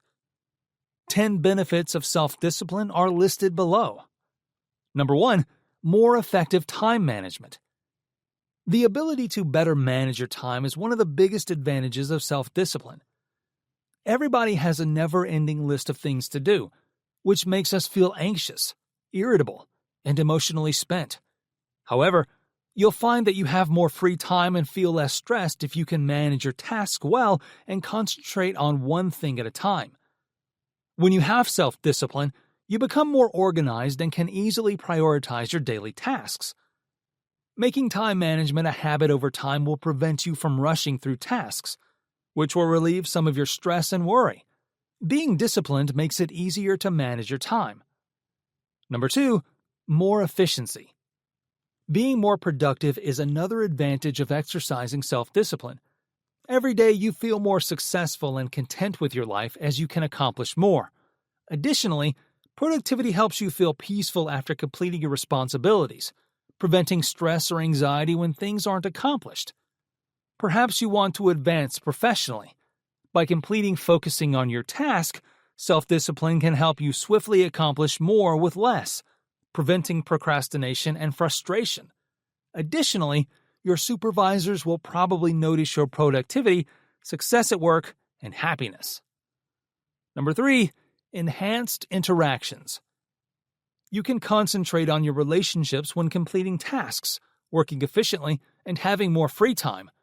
You won't have to postpone or cancel plans you make with family and friends, and you'll be able to spend time with them without feeling obligated to do something else. When you are dissatisfied, stressed out, or believe you don't have enough time, your relationships may become strained. By practicing self-discipline, you can exert more control over your tasks and ensure you have time for important people. Spending time with people is important for socialization, so do it. Number 4, put your mind at ease. The ability to regulate your thoughts is the main advantage of self-discipline.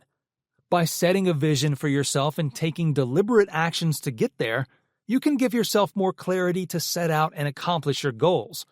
You can free yourself of distractions and change your perspective to give yourself the credit you deserve. There is no need to serve anyone else.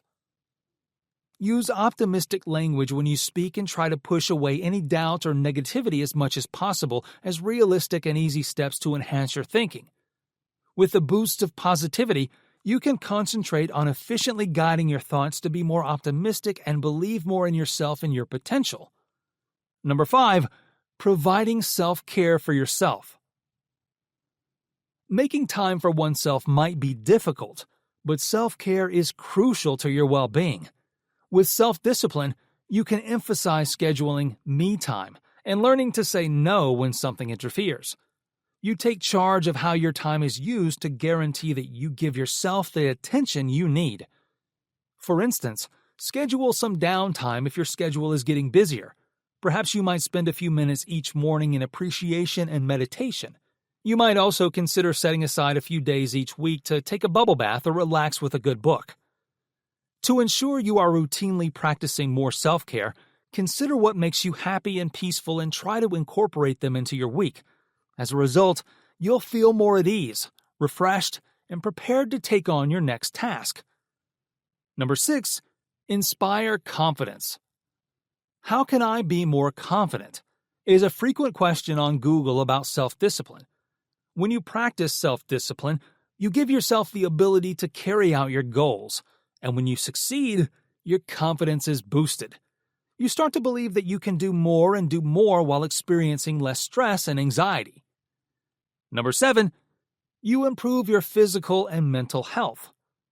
Your emotional and physical health will benefit from incremental progress toward your health goals. For instance, if you begin each day with meditation and exercise and gradually increase the frequency from a few days a week to 5 or more, you will discover that you have empowered yourself to lead a healthy life. Number 8, you develop resistance. You might believe that starting something doesn't need much work. Self-discipline, conversely, carries out the commitment and effort to continue the task over time. The secret is persistence, which you develop through self-discipline practice and allows you the resilience to maintain despite setbacks or difficulties. Number 9, making improved decisions. Sometimes you make snap judgments you regret because they weren't well thought through. The ability to manage your behavior comes from self-discipline, and developing good habits can help you make better informed decisions by allowing you more time to think over your options. Imagine, for example, that you are exercising more restraint when it comes to your eating habits. Making time to meal prep to provide healthy options and prepare nourishing meals is a small step to assist yourself in achieving that goal. All too often, it is easy to get caught up in your hectic schedule and grab takeout or fast food because you are pressed for time and forget to make your meals. Instead, start by preparing food for a few breakfasts or lunch, and then progress to preparing nutritious dinners. Your goals will become more realistic by taking smaller measures. Number 10, increased standards. The realization that you deserve wonderful things is one of the last advantages of self-discipline to mention. You can uphold your principles, provide long-term benefits, and refuse to accept anything less. Rising standards enable you to succeed by overcoming hurdles and paving the path to a better, brighter future. Overcoming common misconceptions about self-discipline. One of those topics that no one loves to discuss or learn about is self-discipline. Even though we all know we need it, sometimes the term itself causes us to shudder. Maybe this is because most people falsely understand what self-discipline is and isn't. Self-discipline is typically viewed as a type of punishment since, in our minds, it involves doing what you don't want to do when you don't want to.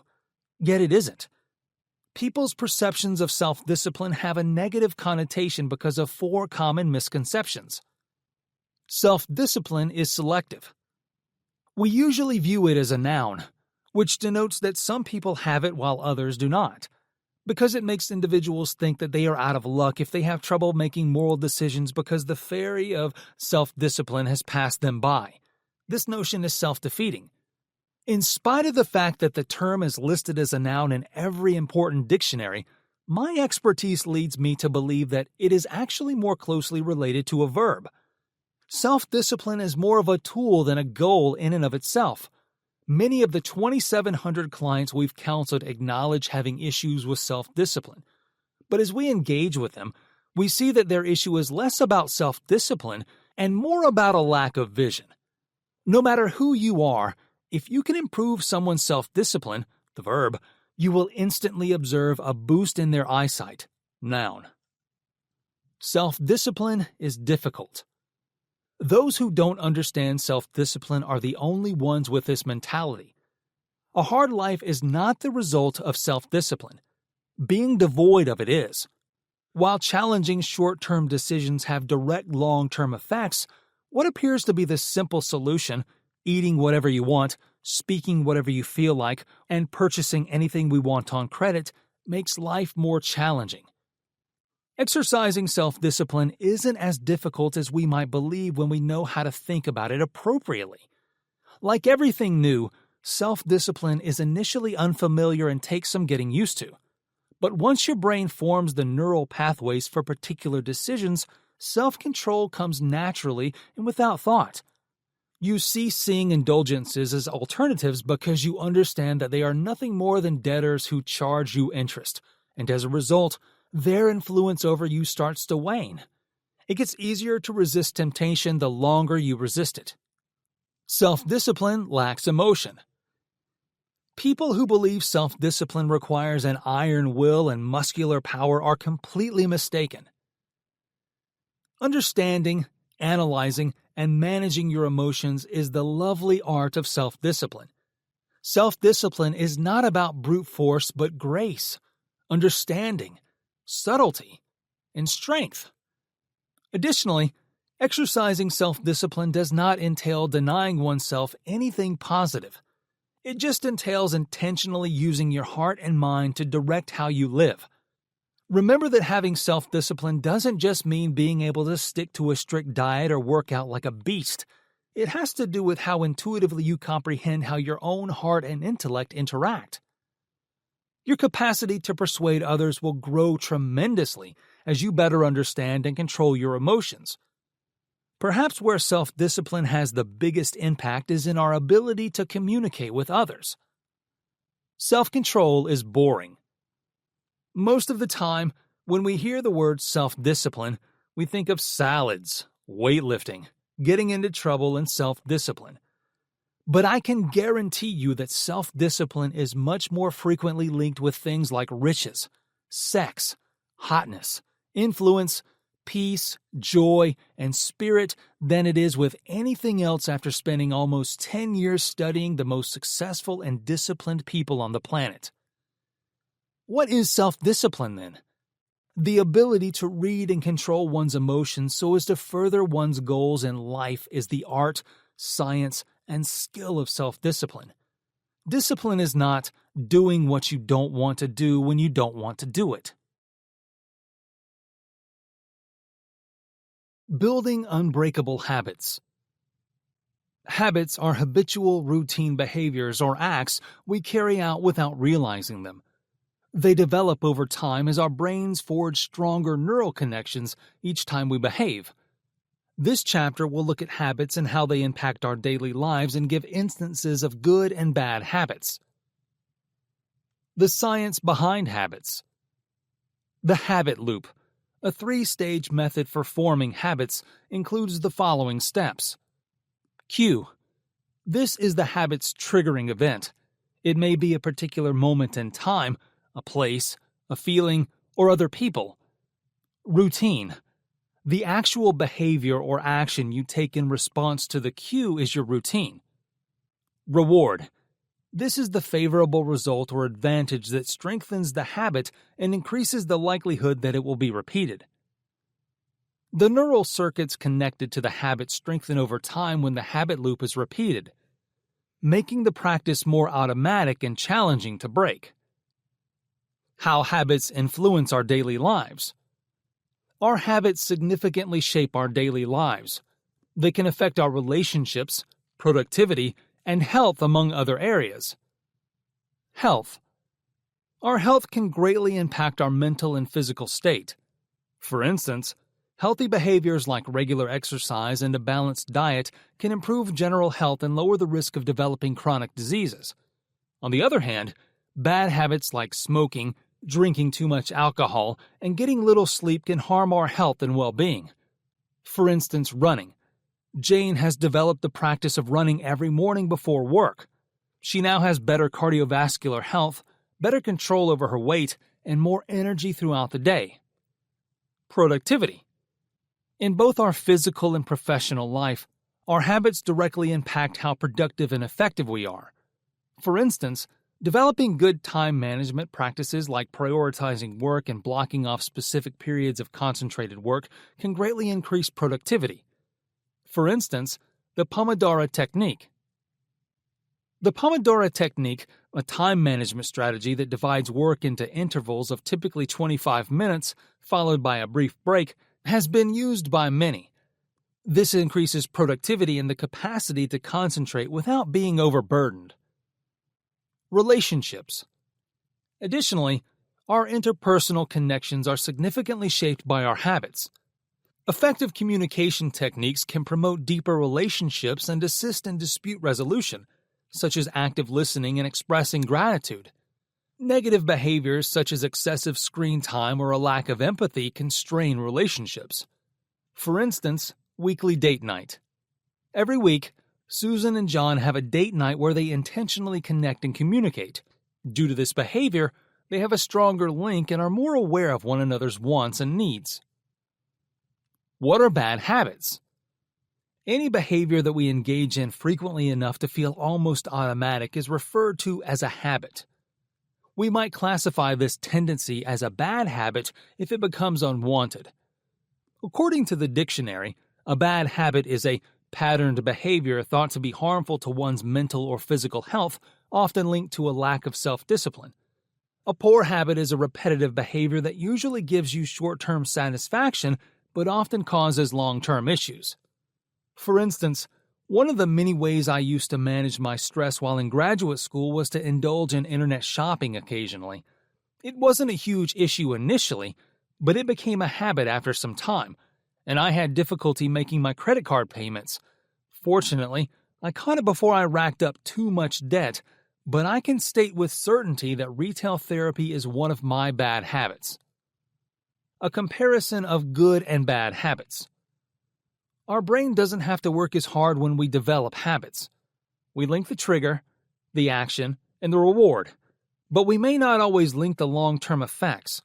For instance, if you know that smoking a cigarette will help you relax, you'll keep doing it until it becomes second nature or a habit. Although bad habits like this may feel enjoyable in the short term, they have detrimental long-term physical, emotional, and psychological effects. Bad habits have the following traits. They can make you feel guilty or unhappy, keep you up all night, or negatively impact your health. Good habits, on the other hand, have beneficial long-term impacts. We know, for instance, that going for a morning walk can improve your cardiovascular health, mood, and mental well-being. Examples of healthy habit traits are building a routine that supports excellent health, including self-care and elevating self-esteem. Examples of bad habits. Here are a few of the undesirable habits that humans most often exhibit. Smoking. Research has shown that smoking is unhealthy, even in small amounts. The advantages of quitting, however, start happening just 20 minutes after your last smoke. Not working out. This bad habit is less visible than smoking, which is blatantly unhealthy for you. However, bad habits can occasionally be inaction. You should exercise for both your physical and emotional wellness. To get a healthy half hour of exercise each day, it could be best to start by exercising for short periods, such as 15 minutes in the morning and 15 minutes after work. Lacking sufficient sleep. Life is impossible without sleep. According to research, sleep deprivation has been connected to an increased risk of heart attack, diabetes, stroke, obesity, depression, and high blood pressure. You might want to remember that the average grown-up needs more than 7 hours of sleep every night while creating your timetable. If you have trouble falling asleep, you might want to talk to your doctor about it. Using screens for too long before night. Breaking the habit of gazing at a screen immediately before bed is one approach to getting better sleep. According to several studies, the light emitted by electronics like TVs, tablets, and smartphones can interfere with the hormones that make us fall asleep. Instead, practicing mindful meditation or reading before bed may be beneficial. Slouching. Many of us today have jobs requiring us to sit in front of a computer screen or a desk for one reason or another. Lower back pain might result from slouching or hunching too regularly. Correcting your posture or occasionally getting up and strolling about your workspace could be beneficial. Overspending. Buying items we don't necessarily need is one of the common ways we deal with stress. If left unchecked, it can easily result in people going into debt. Thus, it might be helpful to create a budget or establish a strategy to check your accounts frequently to prevent this. Procrastination. We often don't give ourselves enough time to complete our plans, and I know I'm guilty of it. People tend to put off things because they are either perfectionists or lazy. Creating and adhering to a schedule to get things done on time may be helpful. Negative inner dialogue. Too many people cannot compliment themselves. We as a people are often encouraged to be our own worst critics, which may occasionally become debilitating and result in low self-esteem. Since encouraging yourself can help you see the positive side of things and eventually make you feel better, using positive self-talk is a good idea. How to break bad habits. How do we break bad habits now that we know what they are and what causes them? Certain people may advise you to simply stop, but that is easier said than done. The following actions could help you in kicking bad habits. Find the bad habit. You might wish to identify the specific habit that you want to change. You may know smoking is unhealthy, but what are some workable alternatives? You might wish to cease taking as many smoke breaks at work, switch to nicotine patches or other alternatives, or both. Find out what triggers you. You might want to consider why your bad habit is so compelling. What led you to form the habit and what keeps you returning? Simple things like seeing snacks on the kitchen counter may encourage you to eat when you're bored. Putting them in the cabinets may help you avoid overindulging. Emotional triggers might occasionally start our bad habits. Is it stress, fatigue, or boredom? When determining what triggers your bad habit, take these factors into account. Eliminate as many triggers as possible. Focusing on the triggers themselves might help you change your behavioral habit. Triggers are the occasions that set off your brain's automatic drive to carry out the habit. This might be anything in our environment that our brain has connected to a certain habit. These triggers, such as the people you were with and the environment, may have a subtle but significant impact on your habit. Put those goodies away in advance, or if your poor habit is emotional, look for strategies to enhance your mental well-being. To relax more, you can practice deep breathing and meditation, or you might seek professional assistance. Replace the bad habit. Research now demonstrates that just quitting or discontinuing a bad habit is ineffective. You formed the habit for a cause, and it gave relief or satiated a need. Instead, replacing your bad habit with a good or at least a better one might be more fruitful. However, how the new habit makes you feel is more important than its specifics. Feeling good about your decision and your new habits would be the aim. You want to be certain that the new habit won't make you feel poorly about yourself.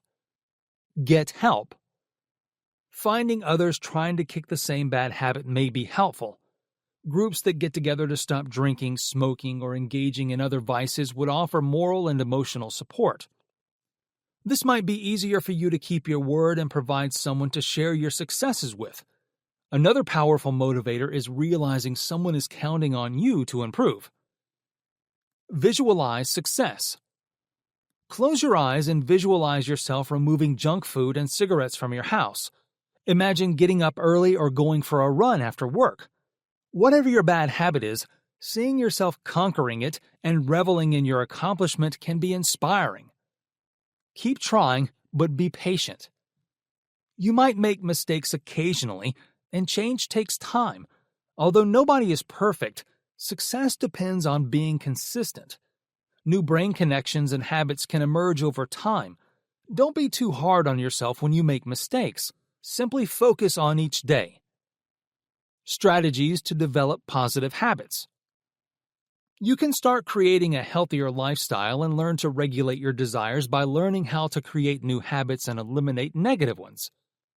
Consider the following advice for creating positive habits. Goals should be written down. Write down the bad habits you wish to stop and the good ones you want to develop. Use Post-it notes to attach reminders of your goals to surfaces where you aim to create new habits, such as your office desk, refrigerator, or bathroom mirror. Prevent triggers. Eliminating the habits, people, and environments can initially set off the harmful habit is the key to breaking it. Consider going to a less tempting store if, for instance, you often overspend at a certain supermarket store. Determine the underlying reason for your habits. Your response to desires determines how habits are formed. Cravings are often triggered. Your brain uses triggers as a means of attracting rewards. Making better judgments and breaking poor habits might be easier by knowing the reward you seek. For instance, even though a healthier choice might help you feel better, you might reach for fried foods to deal with a stressful day. Knowing what your body or mind is craving might help you exercise greater restraint and make choices that will help you form healthier habits. Be sure to make just small changes.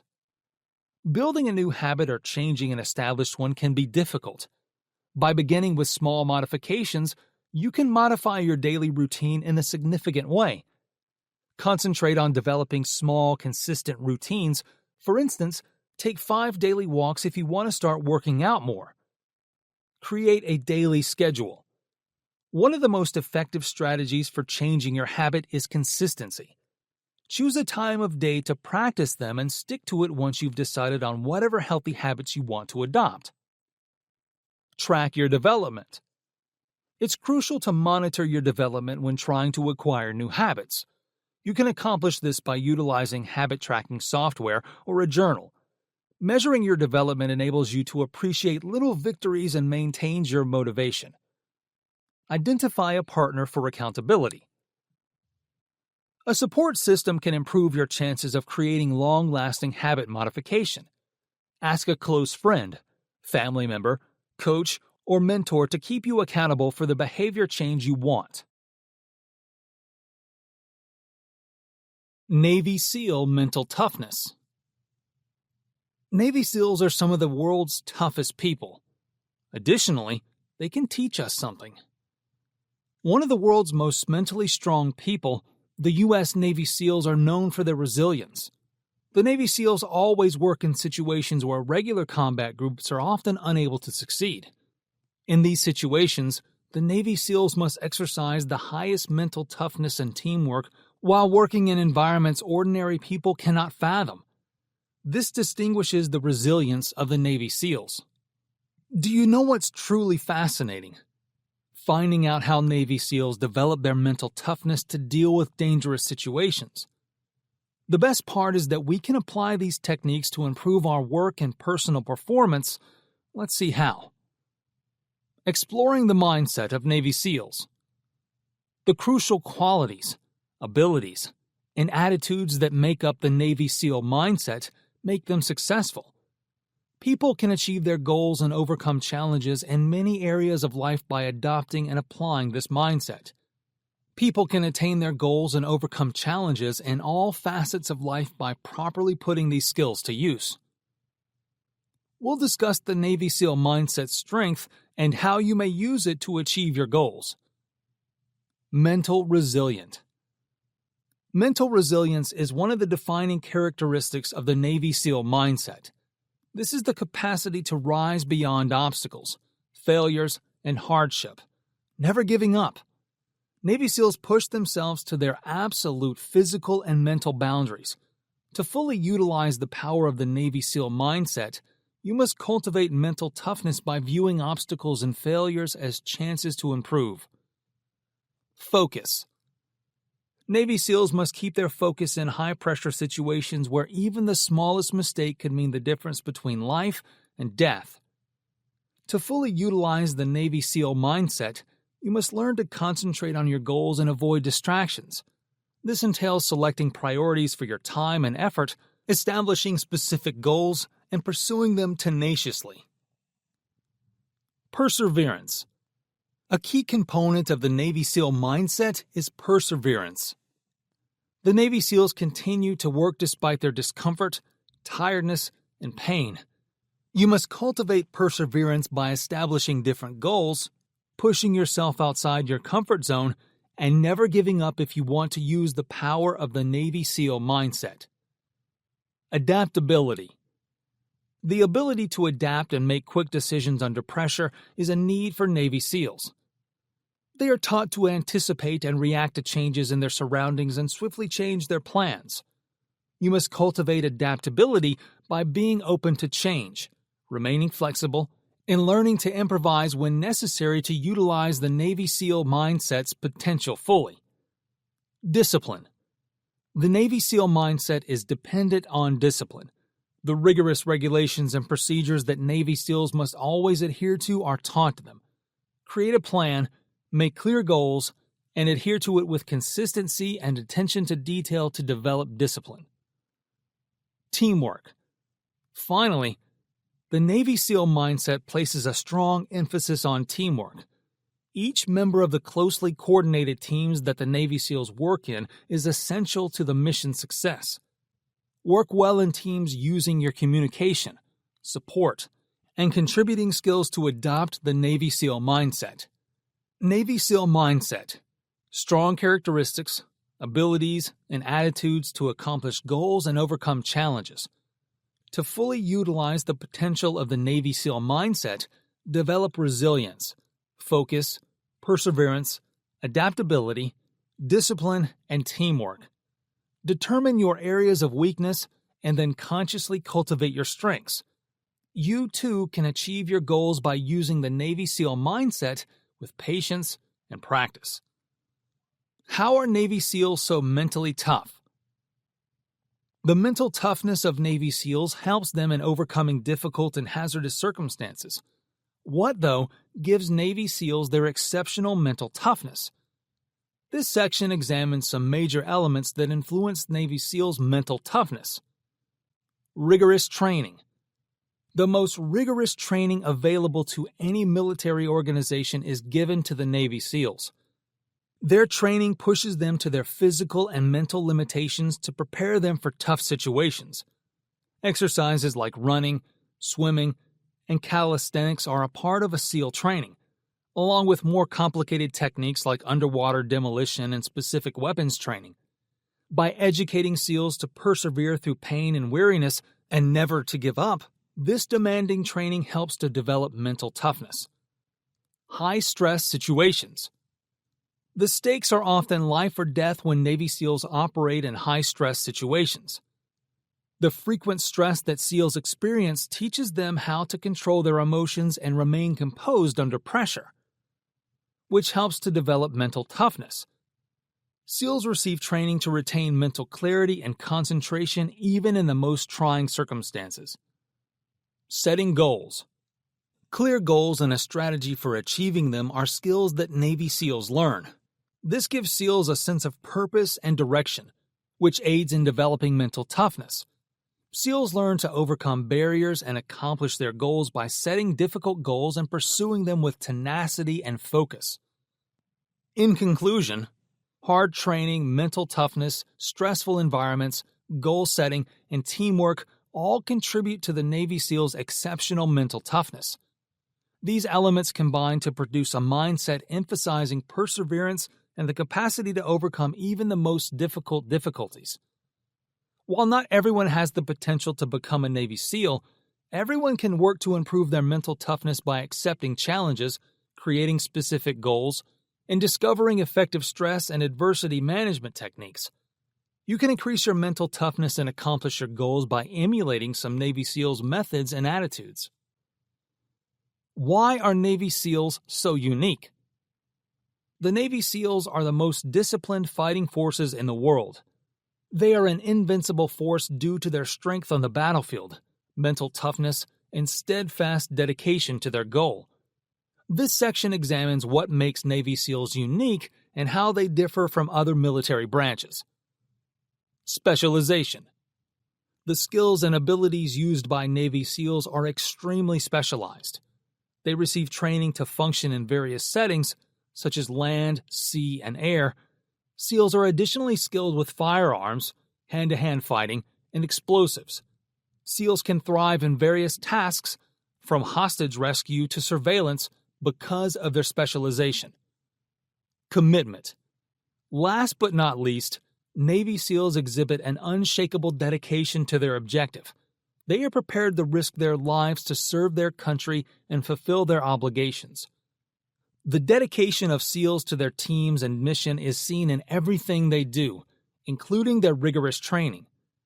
Navy SEALs are unique due to their in-depth training, specialization, ability to function in high-stress situations, teamwork, and steadfast dedication to their goal. Due to these characteristics, SEALs are among the most efficient and well-respected military groups in the entire world. While not everyone has what it takes to become a Navy SEAL, we can all benefit from their commitment, collaboration, and determination to become better versions of ourselves. We can accomplish our goals and change the world if we acquire some of the same traits and mindsets as Navy SEALs. What is the most important trait for a Navy SEAL? What distinguishing quality helps Navy SEALs succeed in their mission? Here, we'll look at the answer to this question and delve further into the characteristics that define a Navy SEAL. Many current and former Navy SEALs see resilience as the most important quality, according to interviews with numerous of them. Already using the active voice in this statement, no adjustments are required. Navy SEALs must possess this ability because they often work in risky, high-stress conditions. Navy SEALs who possess resilience can persevere when times are bad. It enables people to continue concentrating on their goal in the face of discomfort, tiredness, and anxiety. This trait enables SEALs to adjust to shifting circumstances and creatively respond to unforeseen difficulties. Resilience, though, is more than just mental tenacity. It also encompasses the capacity for good teamwork, communication, and adaptability. Because Navy SEALs are highly specialized and work in small teams, getting along with others and being flexible when circumstances change is essential. In addition to resilience, the following qualities are crucial for being a great Navy SEAL. Leadership. Navy SEALs are taught to take command of situations when necessary and to be leaders. This necessitates the capacity for swift decision-making, good communication, and confidence building in others. Discipline. Navy SEALs are disciplined in everyday routines and physical training. Thanks to this discipline, they can keep their mental and physical toughness, which also helps them stay focused on their objectives. Humility. Despite being among the best, Navy SEALs are humble and aware of their limitations. They can take criticism well, learn from their mistakes, and continually strive for improvement because of their humility. Perseverance. The Navy SEALs are renowned for their never-quit mentality. They are prepared to exert themselves to the absolute limit and to persevere in the face of adversity. In conclusion, even though Navy SEALs have a variety of vital qualities that contribute to their success, resilience is probably the most crucial. Thanks to resilience, they can continue moving forward and remaining focused on their goals. However, Navy SEALs exhibit other vital qualities, including tenacity, leadership, discipline, and humility. We can improve and accomplish our goals by learning and incorporating these traits into our daily lives. How do I get the mental strength of a Navy SEAL? Navy SEALs have shown incredible resiliency and mental toughness. These elite warriors go through some of the world's hardest and most demanding training regimens, which aids in developing an unmatched capacity to remain focused, retain composure, and persevere even under the most trying conditions. But how can we achieve the same resiliency and mental toughness as a Navy SEAL?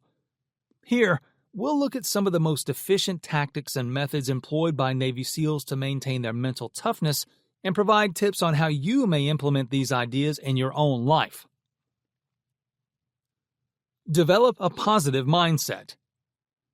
A positive mindset is one of the most crucial elements to being mentally strong like a Navy SEAL. Instead of focusing on the negative, Navy SEALs are taught to concentrate on the positive parts of a scenario. Even in the face of difficulty, they are taught to refrain negative beliefs and maintain optimism. Concentrate on your accomplishments and strengths rather than your flaws to cultivate a positive mindset. You can cultivate gratitude by setting aside time each day to think of your blessings. Additionally, avoid becoming bogged down by circumstances you cannot control and concentrate on what you can control. Set clear goals. Setting definitive goals is a crucial component of mental toughness. The Navy SEALs are extremely focused and clearly understand their goals. They divide their goals into manageable, smaller tasks and concentrate on achieving each one successfully. Start by establishing specific, attainable goals to acquire this skill. Make a plan to accomplish them after you have written them down. Make sure your goals are demanding yet attainable, and never forget to recognize and appreciate your accomplishments as you go. Develop your resiliency. One of the basic traits of Navy SEALs is resilience, a quality you can acquire with practice. Start by accepting challenges head-on and not running from challenging circumstances. Accept failure as a chance to develop and learn rather than something to be feared. Try to embrace discomfort and regularly push yourself if you want to develop resilience. Don't be scared to push yourself beyond your comfort zone, both physically and emotionally. And don't give up when things become tough. Keep in mind that failures and setbacks are a normal part of learning. Concentrate on the present moment. The capacity to be present and concentrate on the work at hand is one of the most crucial components of mental toughness. Navy SEALs are taught to focus on the now rather than the past or future. Try practicing mindfulness meditation to hone this skill. This entails concentrating on your breath and returning your attention to the here and now anytime your mind wanders.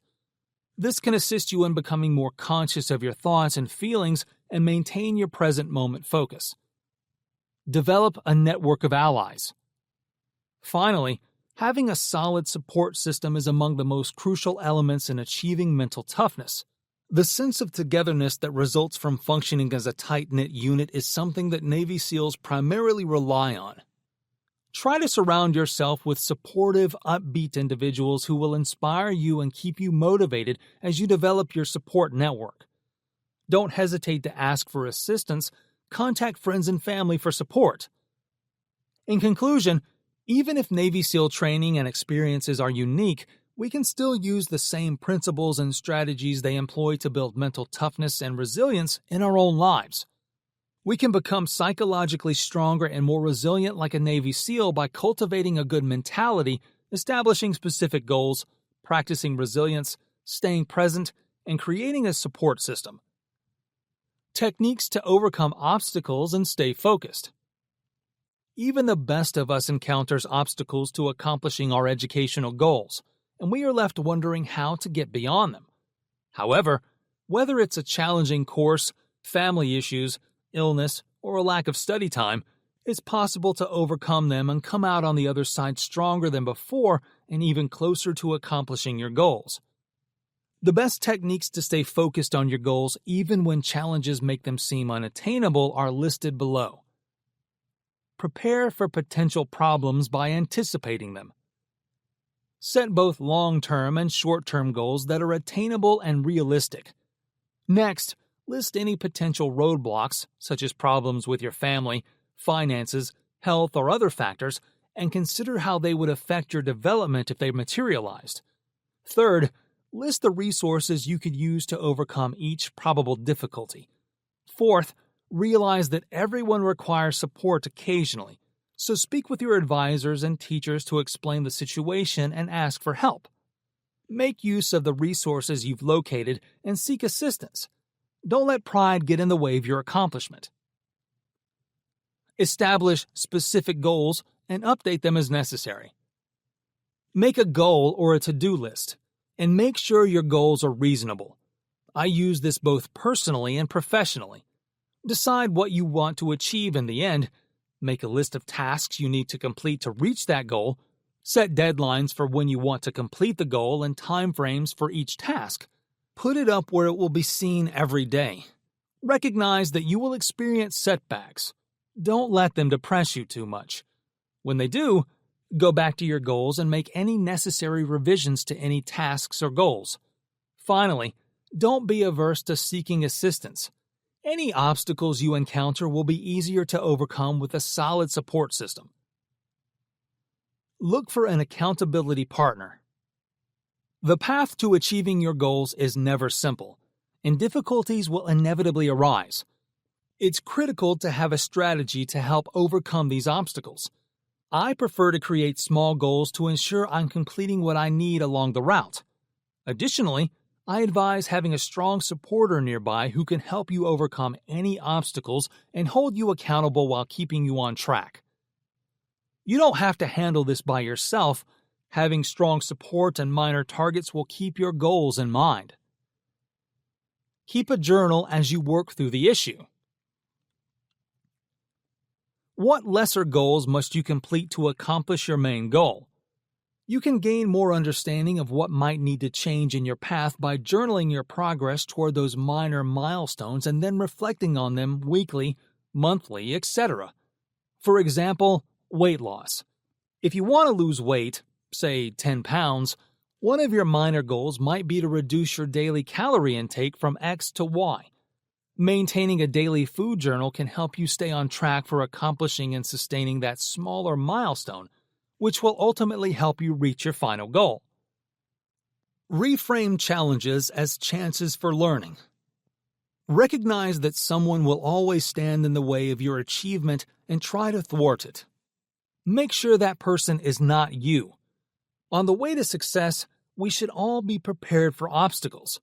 They might make you go more slowly, but do not alter your course. The inverse of the adage, "What would you try if you believed you couldn't fail?" is to use every challenge as a teaching opportunity. Cultivating a monk mindset. I am not and will never be a Zen monk. However, I am greatly inspired by how they try to live their lives. The simplicity of their existence, the focus and attention to each activity, and their peace and tranquility throughout the day. You don't want to become a Zen monk, but you may follow simple guidelines to live a more Zen-like existence. Why should you lead a more Zen-like life? Because who among us couldn't benefit from a bit more awareness, peace, and attention in their lives? Because Zen monks have spent their lives for hundreds of years serving others, being present in whatever they do, and being dedicated. Because it serves as a model for how we should live. And it is not important if we achieve this ideal. It doesn't get any easier than that. According to Thich Nhat Hanh, one of my favorite Zen monks, smile, breathe, and go slowly. However, I thought I'd share some of the strategies I've found to be effective in my experiments with Zen-like living for anyone who might like a little more detail. I am neither even a Zen Buddhist nor am I a Zen master. Nevertheless, I've discovered that certain ideas may be applied to any life, regardless of your religious convictions or standard of living. Understanding the principles of a monk mindset. So many factors outside ourselves influence our thoughts, for better or worse. Monks separate themselves from society to carry out their responsibilities under common law and obedience while dedicating their lives to spiritual pursuits. Buddhist monks typically live in monasteries alongside other monks as a community. Buddhists claim their teachings lead to the community's protection and prosperity. Monks are given free food and permitted to go about their city on trains and buses, making them quite unique. What can these unique individuals offer us about leading better lives? Buddhist monks are completely self-supporting. As a result, all they do is gratuitous and for the benefit of society. I'm not advocating that you be seen as a good person. You must spend your entire life volunteering and giving back to your community. If you look at this closely, you'll see that everything you do in life should come from a place of goodness. You shouldn't do deeds solely to gain a benefit, such as money or status. Do things because they make you feel good to do them, and because you think they are right. Live your life's purpose. Find out why you were placed on this planet and live your life purposefully. This is the secret to happiness. What brings you joy? Money? Status? Serving people well? When you know this, devote your time to activities enabling you to live intentionally and achieve your life's mission. Be in the company of like-minded individuals who will help you realize your full potential. We can design the life we want. Nobody else will work for what we want.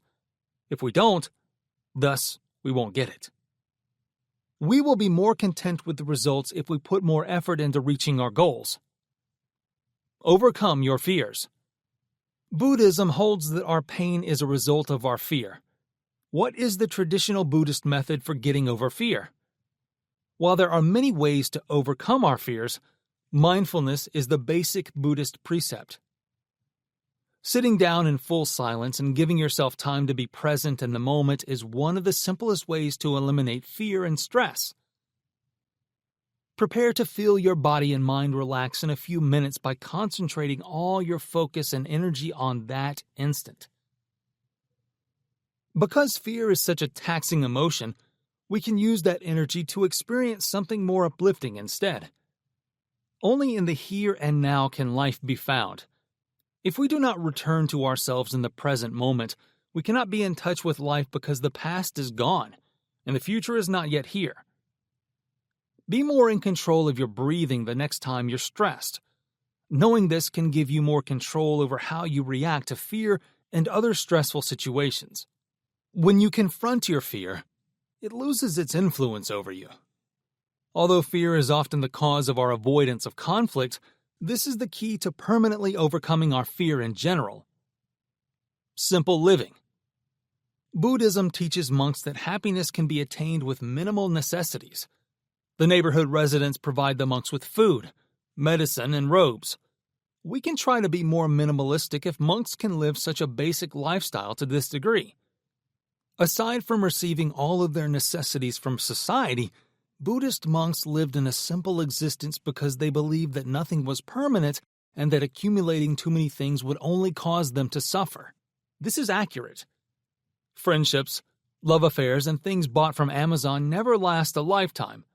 When we come to this realization too late, life becomes challenging, and it is challenging to let go. When you own less stuff, you usually find that the world and your environments excite you more than material possessions. One thing that has enabled me to trade material possessions for experiences and helped me become a minimalist is traveling.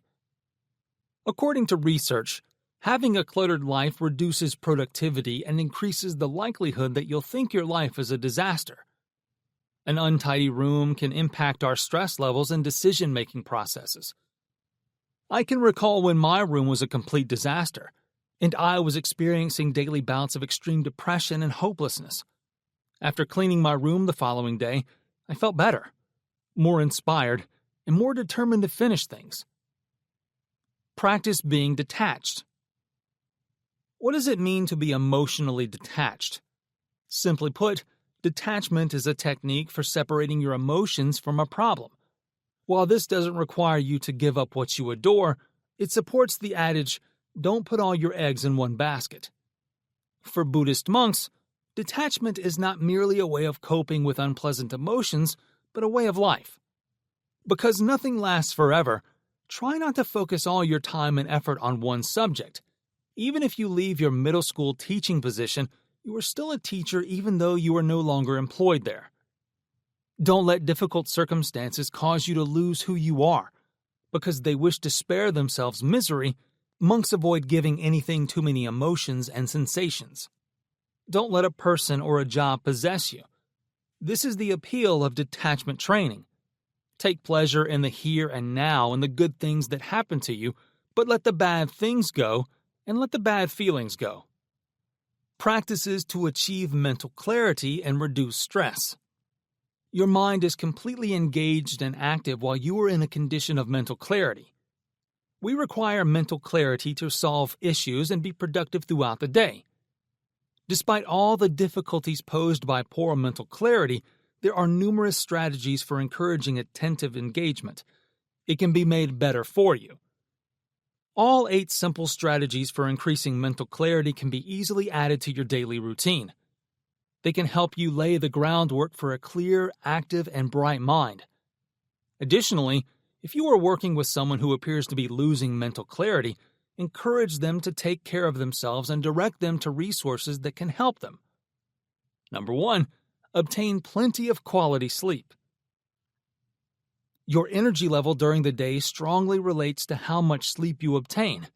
Both mental and physical energy are affected by this. You can prevent fatigue from building up and ensure that your mental performance is at its peak throughout the day if you adopt a regular and healthy sleeping regimen. A sleep tracker is one approach to monitoring your sleep routine and ensuring you receive enough good sleep. Number 2. Inhibit your stress. Your ability to think clearly will improve if you successfully minimize stress.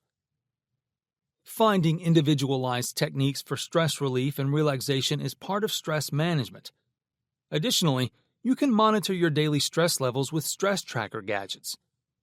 You can maintain mental acuity and realize your best potential by being conscious of your stress levels. Number 3. Practice being mindful. Living in the moment is the beautiful art of mindfulness. You can better control your energy by slowing down and being aware of your surroundings, body, and activities. Number 4. Strive for work-life harmony. Time for both work and leisure is necessary for a healthy work-life balance. Spending too much time at the office may cause you to lose energy and feel burned out. Similarly, very few activities would get completed if all your attention was on unwinding and enjoying yourself. Understanding how to increase mental clarity and strike a healthy balance between work and life. Number 5. Exercise self-care. Self-care routines are a crucial component of existence. You'll be able to manage your stress levels and continue working if you can identify the resources, pursuits, environments, and people that give you a sense of security and support. It's beneficial to your mental health to set aside time each week to do something you enjoy. Additionally, it will maintain your thinking resilient and adaptive. Number 6. Become active. A fundamentally crucial component of good health, emotionally and physically, is moving your body regularly. Sweating off impurities and energizing the circulatory system can keep the mind sharp. You can help yourself achieve mental clarity by engaging in simple physical activities like walking, swimming, or virtual yoga. Number 7. Keep a balanced diet. That's right. You can eat your way to a sharper mind. A good diet is essential for general health because of the intimate connection between nutrition and mental health. There are many foods for mental clarity available that can provide you with all the nutrients required to build mental toughness. The healthiest nutrients for the brain include berries, dark leafy greens, fatty salmon, and pumpkin seeds. Your brain will work at its best if you drink lots of water. Number 8. Seek assistance. Many people find it difficult to reach out when they're struggling. However, one of the most empowering things a person can do is ask for assistance. It's common to feel stressed and experience mental fogginess. Never be embarrassed to seek assistance from friends, relatives, or a medical expert. They will make you feel understood and recognized. Balancing productivity with mindfulness and presence. Mindfulness can greatly enhance our routines and thinking, whether at work or playing.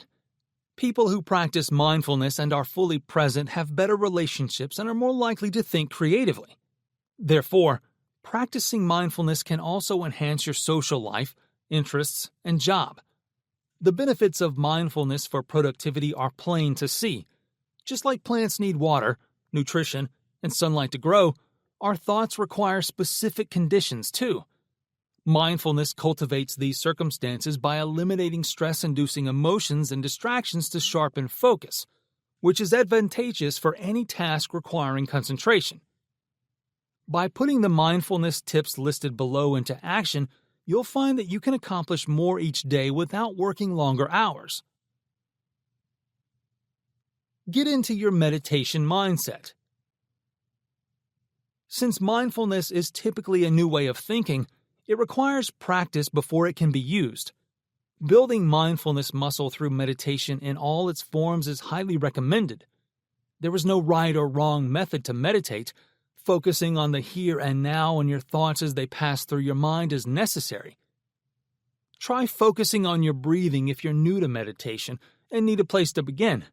Simple and effective, the 4-7-8 breathing technique involves inhaling for 4 seconds, holding for 7, then exhaling for 8. All the while, keep your attention on your breathing. As an alternative, think about easing into meditation by installing an app like Headspace or Calm. Once you've identified your approach, incorporate it into your daily routine by pausing occasionally to refocus. Do one thing at a time. In a society that values efficiency, we often choose multitasking as a short-term solution when we have much to do. However, juggling multiple things in practice causes unneeded tension as we battle to focus, which undoubtedly doesn't lighten your workload. The most productive approach to work is to commit to one thing at a time during busy times. With a more attentive attitude, you can avoid stress and distractions by being fully present in what you're doing. You'll finish it more quickly, and the final product will be of greater quality. Disconnect every day. We are continuously connected to social media and news websites. It might be difficult to unclutter one's mind when there is a constant barrage of media and information, which can be overpowering. In the highly connected digital age, practicing mindfulness is often as easy as setting aside time without your phone or other electronic gadget. You should try to do something every day that doesn't include using an electronic gadget, whether inside or outside. Make dinner for some friends or go for a walk, but make sure everyone leaves their phones at the entrance. Make a distraction-free work environment. Today's world is full of distractions, but you can manage them by creating the optimal working environment. Turn off all your device notifications when working or studying and set up specific times to respond to emails or other work-related messages. Even a brief message can abruptly stop someone from paying attention. Listening to music while working is advised as long as it's proper. According to Cambridge Sound Management research, 48% of office workers are easily distracted by speech. Hence, lyricless music is the best choice to maintain concentration. Make a playlist of music that helps you concentrate, or listen to one of the many collections available on Spotify or SoundCloud. Order up, work down. A key component of effective and mindful working is maximizing your attention span. You can accomplish this by prioritizing, categorizing, and scheduling your daily tasks according to priority, amounts of focus required, and projected time. Since most people are alert and focused in the morning, starting with tasks requiring more mental energy is a smart choice. Work your way down the list to end the day with the easiest jobs. This way, your day will naturally come to a close, and you'll feel at ease as your mental activity wanes. Keep in mind why you started. If you ever find yourself stuck on a task at work or in your studies, take a step back and remind yourself of why you were doing it. You'll be reminded of a broader purpose that can be overlooked among the difficult but necessary procedures required to complete a task by looking at the bigger picture. Take some time to consider the moments during the day's work when you were challenged, informed, or inspired. When you need inspiration, write them down and refer to them later. Move forward. It takes the cooperation of the body and mind to create mental clarity. Because of this, developing holistic mindfulness necessitates paying attention to the entire body. If you can, Use your work breaks to move your body physically. For example, you can juggle, go for a brisk walk, or throw a ball with a friend for 10 minutes. These activities will temporarily break up your strong concentration and clear some mental space, which will help you regain your focus when you return to the subject at hand. Establishing mindful working habits will increase your productivity and reveal your greatest skills, whether you have examinations or a project deadline coming up. Become more focused and start working more efficiently. Strengthening self-discipline in business. Do you wish to launch a successful small business of your own, or expand your current business? Perhaps you want to increase your productivity at work but don't want to own and operate a business. I could do that, you tell yourself. Why haven't you then? Any of these tasks will require self-discipline for you to complete. It seems so easy. But before you stop reading and assume you already know what you need to do, we bet there are a few self-discipline techniques and tricks you've probably never seen. Worth spending a few more minutes on? Ironically, maintaining self-discipline is harder than it seems. Nevertheless, it's crucial to your success. There is much to be said in the entrepreneurial setting simply by arriving on time and prepared to work. One stands out from the crowd like an alien spaceship parked in an Iowa cornfield simply by keeping deadlines and promises. Your ability to complete tasks appropriately the first time will draw great contacts, opportunities, and resources. Self-discipline is the key to everything here. Your life can change for the better if you have self-discipline. Imagine how much you could do if you genuinely followed through on your goals and accomplished every task you set out to undertake. Your unrealized potential very well may be unlocked through self-discipline. Building the necessary discipline to become an entrepreneur. Being an entrepreneur has many positive side effects, including becoming your boss, setting your hours, and finally operating the business of your dreams. However, becoming an entrepreneur is a goal that requires a lot of tenacity and self-discipline to accomplish, and not everyone is cut out to run a firm. There are actions you can do to develop your self-discipline and get ready for the arduous journey ahead if you believe that entrepreneurship is the appropriate career route for you. Find out how to develop self-discipline and why it is important for success as a future business leader in the following 9 tips. Number 1. Be persistent and patient. Numerous failures and setbacks in life will put you to the test, but you must keep moving forward regardless of your past performance. You will eventually create a routine and a strategy to keep you motivated if you keep your eye on your ultimate goal. I start each morning with a routine and include time boxing in my project management system to stay focused and maximize my time. Number 2. Identify your distractions. I define discipline as the ability to focus despite external distractions.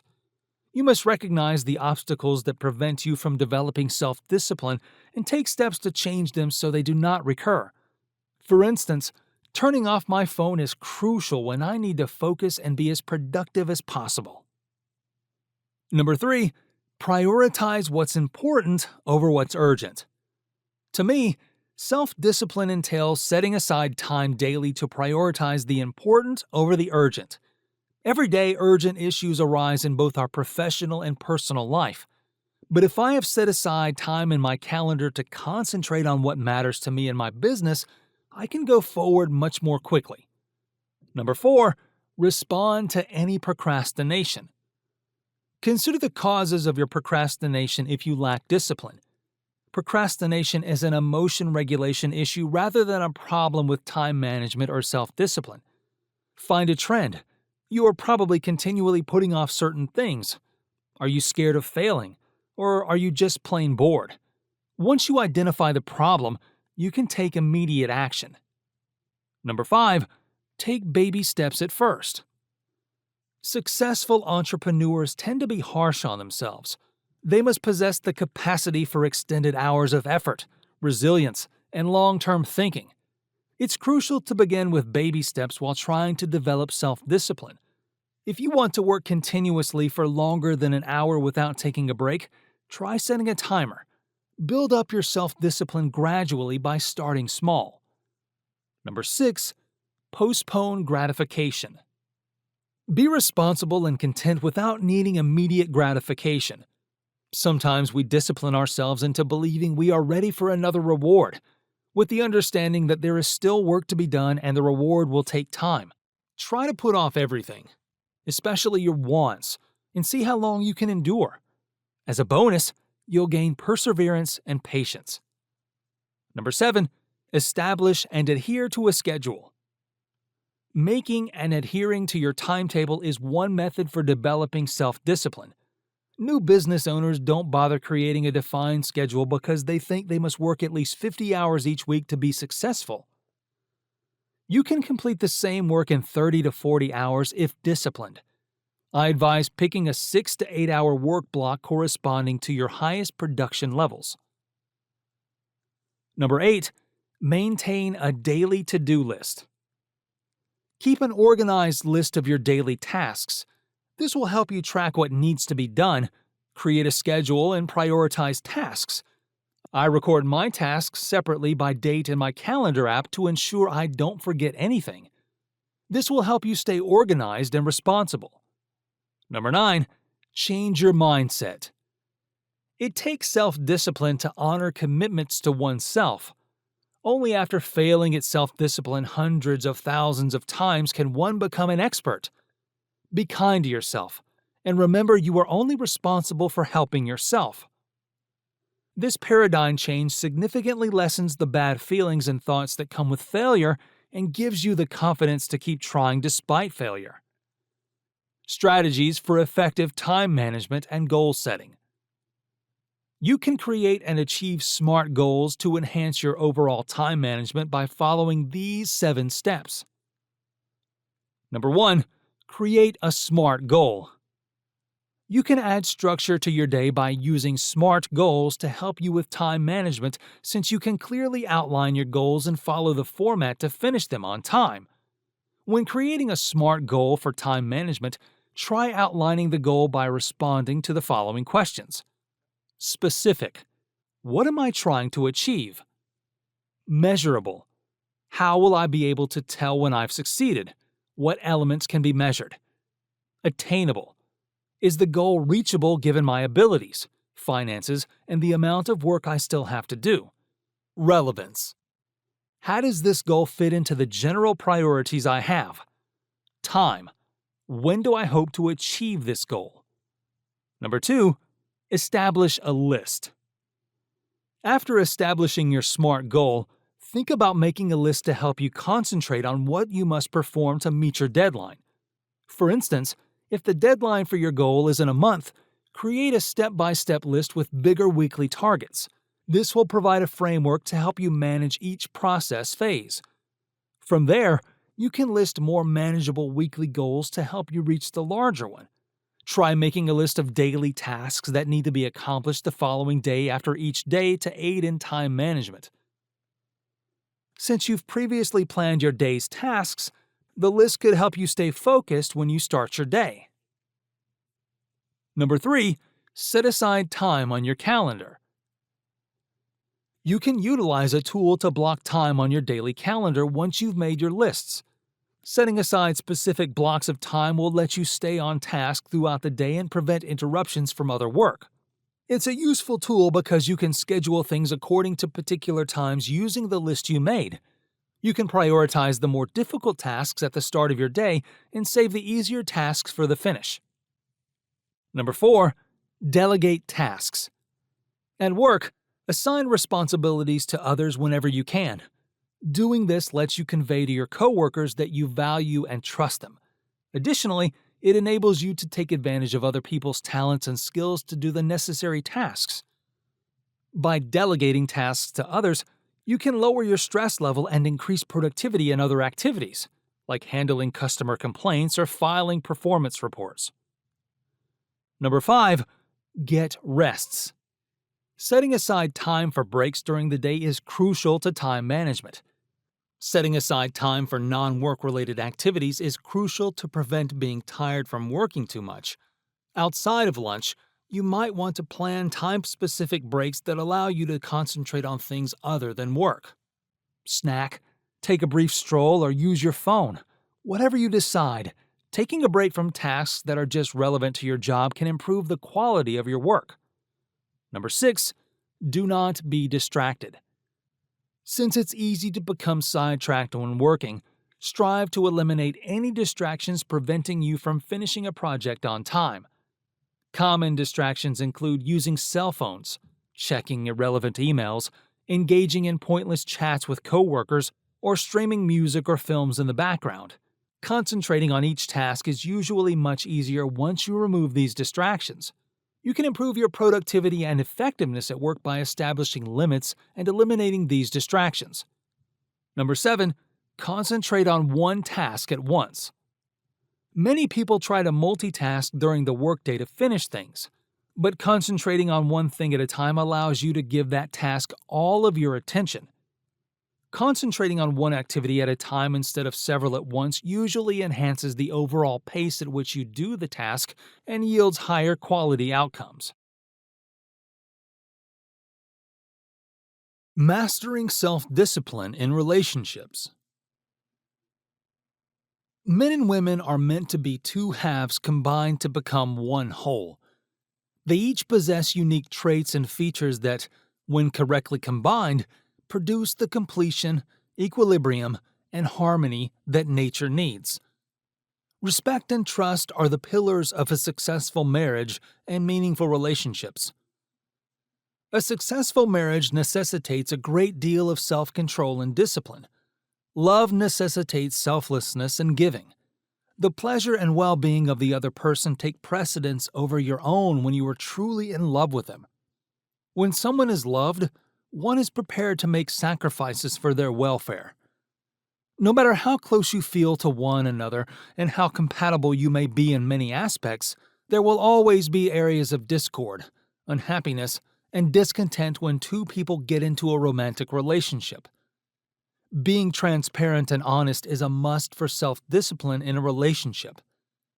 Honesty necessitates the ability to express one's thoughts and feelings without becoming agitated or angry, as well as the ability to listen patiently and calmly to the thoughts, feelings, and opinions of others. The importance of self-discipline in relationships. Every relationship must be able to handle certain situations, whether they are positive or negative. A couple's ability to handle the dynamics of certain situations can make or break their relationship. Many relationships break down today because of unmet emotional demands that a spouse may have been carrying from adolescence into adulthood, finally finding the ideal place to be unloaded and someone to blame.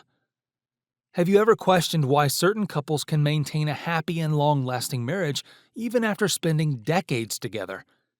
It is feasible to complete, and it is not particularly difficult. Simple self-discipline and prioritizing one another's happiness over other considerations are all required. Self-discipline is characterized as regulating your thoughts, feelings, and behaviors.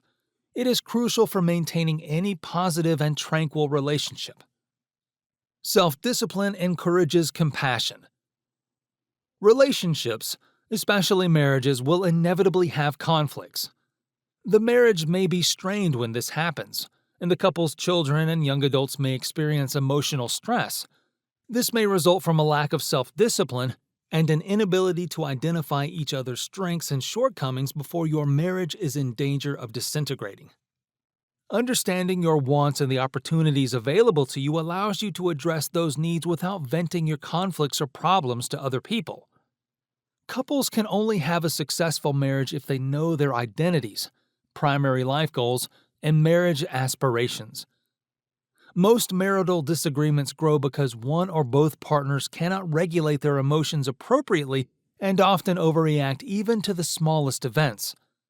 Impulsive verbal exchanges might spark an emotional storm and result in irrational behavior. Self-discipline defines reactions. Your mental and exterior behavior can greatly impact the lives of those around you. Thus, Self-discipline is very important. Women have a reputation for exercising self-discipline. Logically, their brains are more suited to controlling their emotions than men. But in today's world, where feminism has found a place, more women are becoming more receptive to circumstances. In the presence of injustice and equality, certain women can experience triggers. Exercising self-control is also essential. Be mindful of your behavior, how it may affect others, and your goal. Self-discipline promotes mindfulness.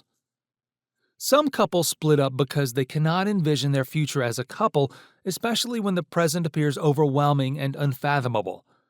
Others dream of a stress-free marriage but are ill-equipped to make the sacrifices necessary to make things work when things go wrong. Any successful marriage depends on the ability of the partners to look ahead to the future together, even when the present appears unclear.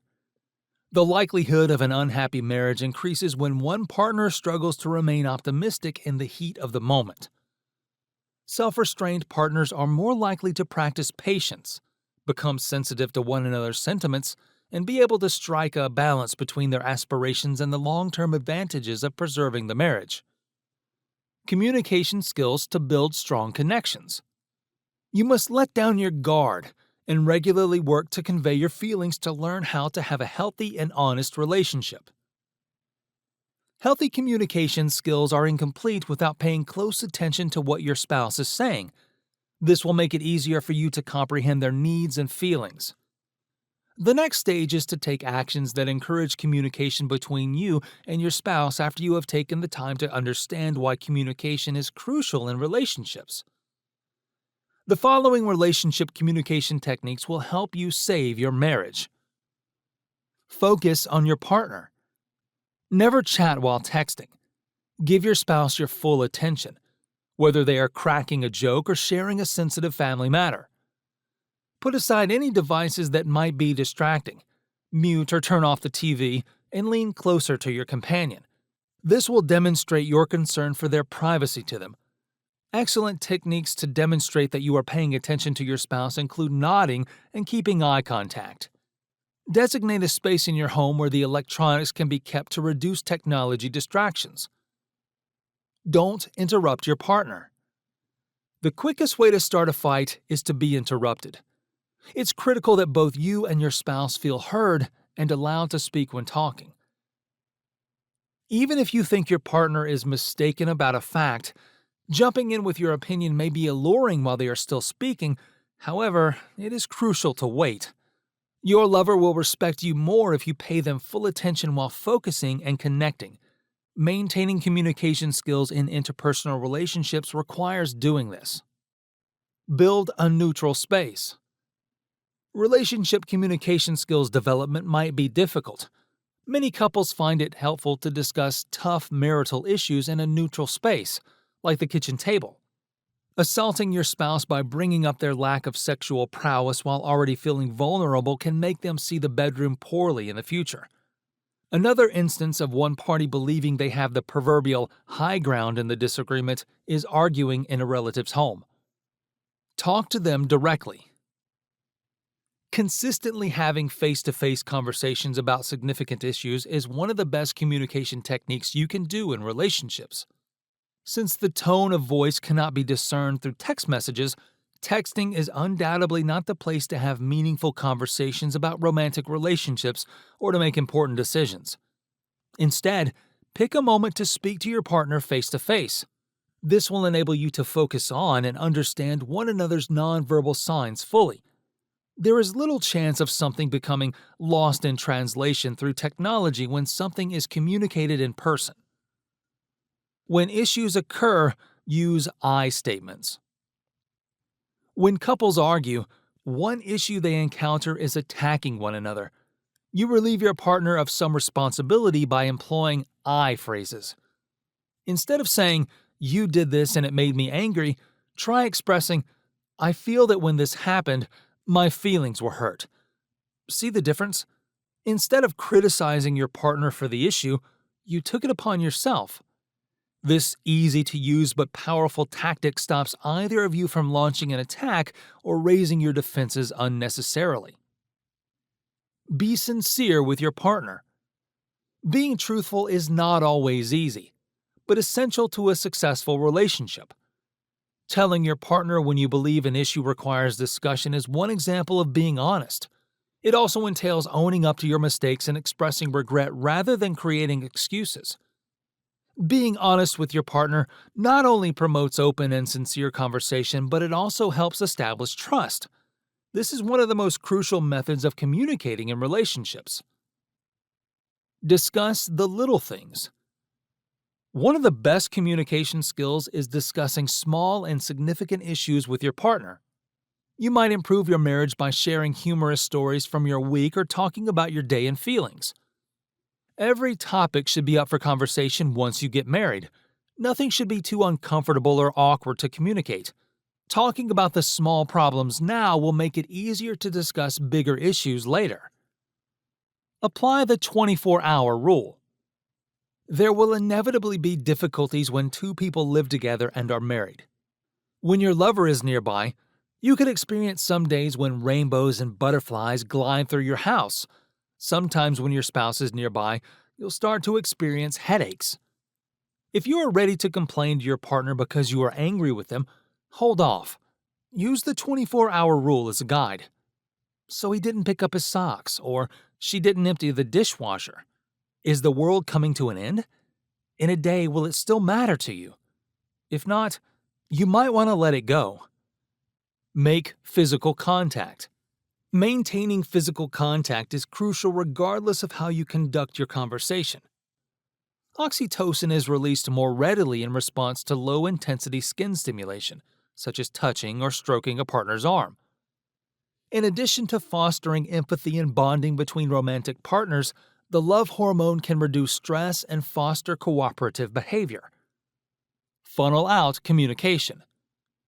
Discussing problems and their solutions, family and financial issues, and how you and your spouse conclude are all examples of communication. But keep in mind that talking should be enjoyable as well. Talking with your partner entails sharing humorous stories and future aspirations and engaging in thoughtful discussion. Oxytocin and dopamine increase, and a deeper emotional connection is made during these times. Whether the talk that follows is serious or lighthearted, always take the time to check in with your partner vocally. Sustaining self-discipline for life. Embracing the journey. Numerous significant traits might boost someone's success and happiness, but only one produces long-lasting, sustained success in all facets of life: self-discipline. Self-discipline is the most important quality needed to achieve goals, maintain a healthy lifestyle, and ultimately be happy. This is true regardless of how you feel about your nutrition, fitness, work ethic, or relationships. A study found that people with strong self-discipline are happier than those without it. The study confirmed this since the disciplined participants were better able to manage goal conflicts. These individuals could make wise selections more quickly and spend less time contemplating whether to engage in unhealthy habits. The discipline did not allow feelings or impulses to control their decisions. Instead, they avoided feeling anxious or agitated and made informed, logical judgments daily. Contrary to popular belief, developing self-discipline is a learned behavior. It demands regular repetition and practices in your daily life.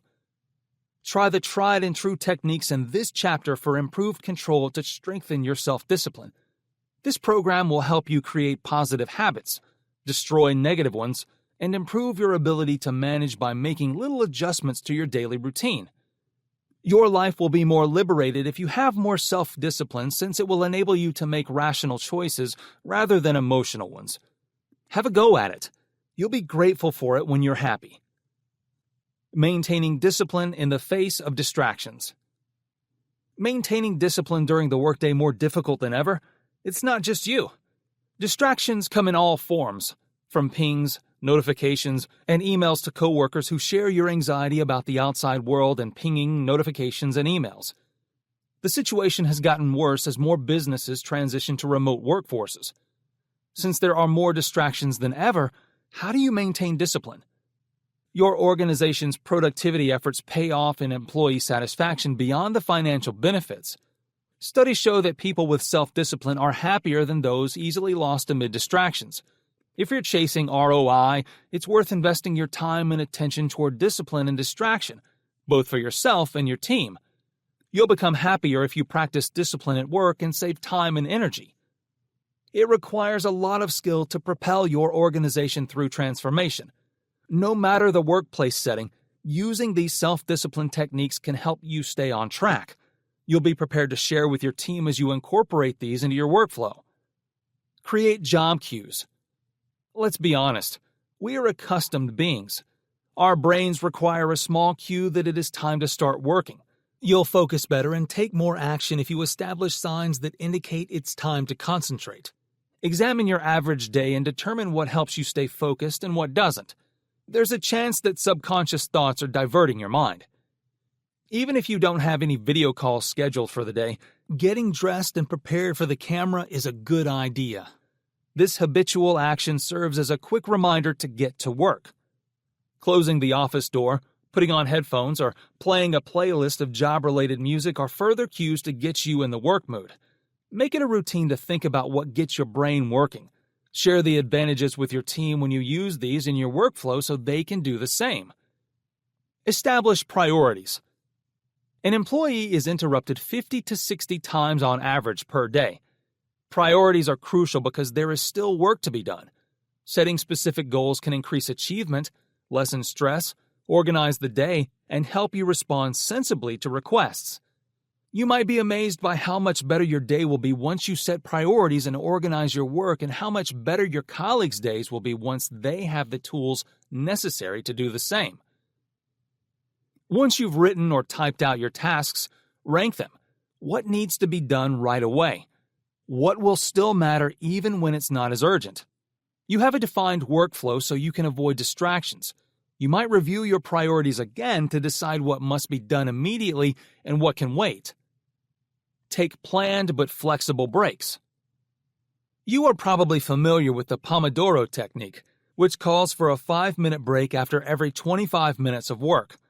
Your workflow can require a different strategy when you're in a leadership position and need to be reachable. Everybody approaches discipline and diversion differently. The secret is to plan your breaks carefully while remaining adaptable to what the day brings. Last-minute meetings or pressing activities could disrupt scheduled breaks, but pausing is still crucial. You'll be less productive if you're never off your work mode. The ability to concentrate on shorter, higher-quality work sessions instead of non-stop subpar labor demonstrates to your staff what long-term success looks like. Give yourself a break from the internal judgment when life interferes, and take a big breath. Think of your deliberate breaks as an example for your team. If you take a brief mental break, your staff will observe that they can do the same. Set yourself up for success. Your day's conclusion sets the tone for your morning routine. It can be tempting to change course and stop doing everything.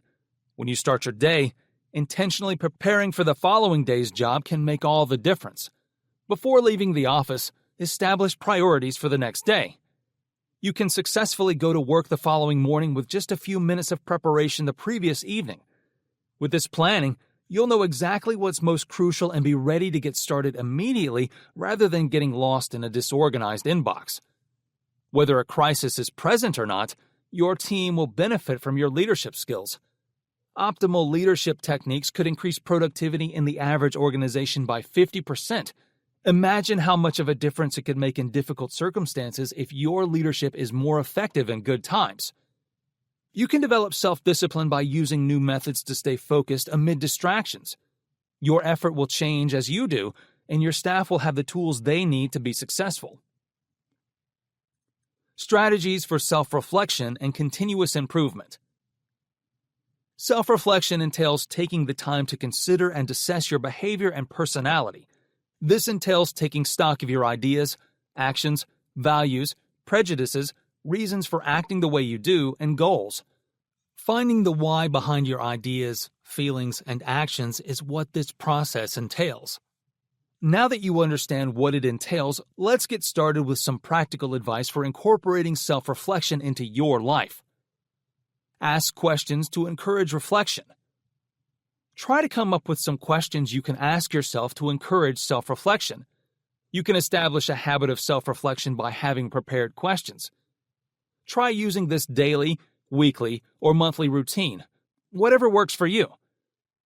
To encourage self-reflection, this is a fantastic place to start. You can learn a lot about yourself by thoughtfully responding to some of these questions. Journal. Writing in a journal is a great way to express your feelings. You can use it to reflect and identify trends and changes in your reflections. Many excellent tools are available to help you if you need assistance getting started or are unsure what to write about. Try a paper journal or an online diary app for self-reflection and self-discovery. The ability to discern self-reflection from rumination. Although self-reflection is meant to be a positive and helpful process, there are instances when it deviates into worry, negativity, and rumination.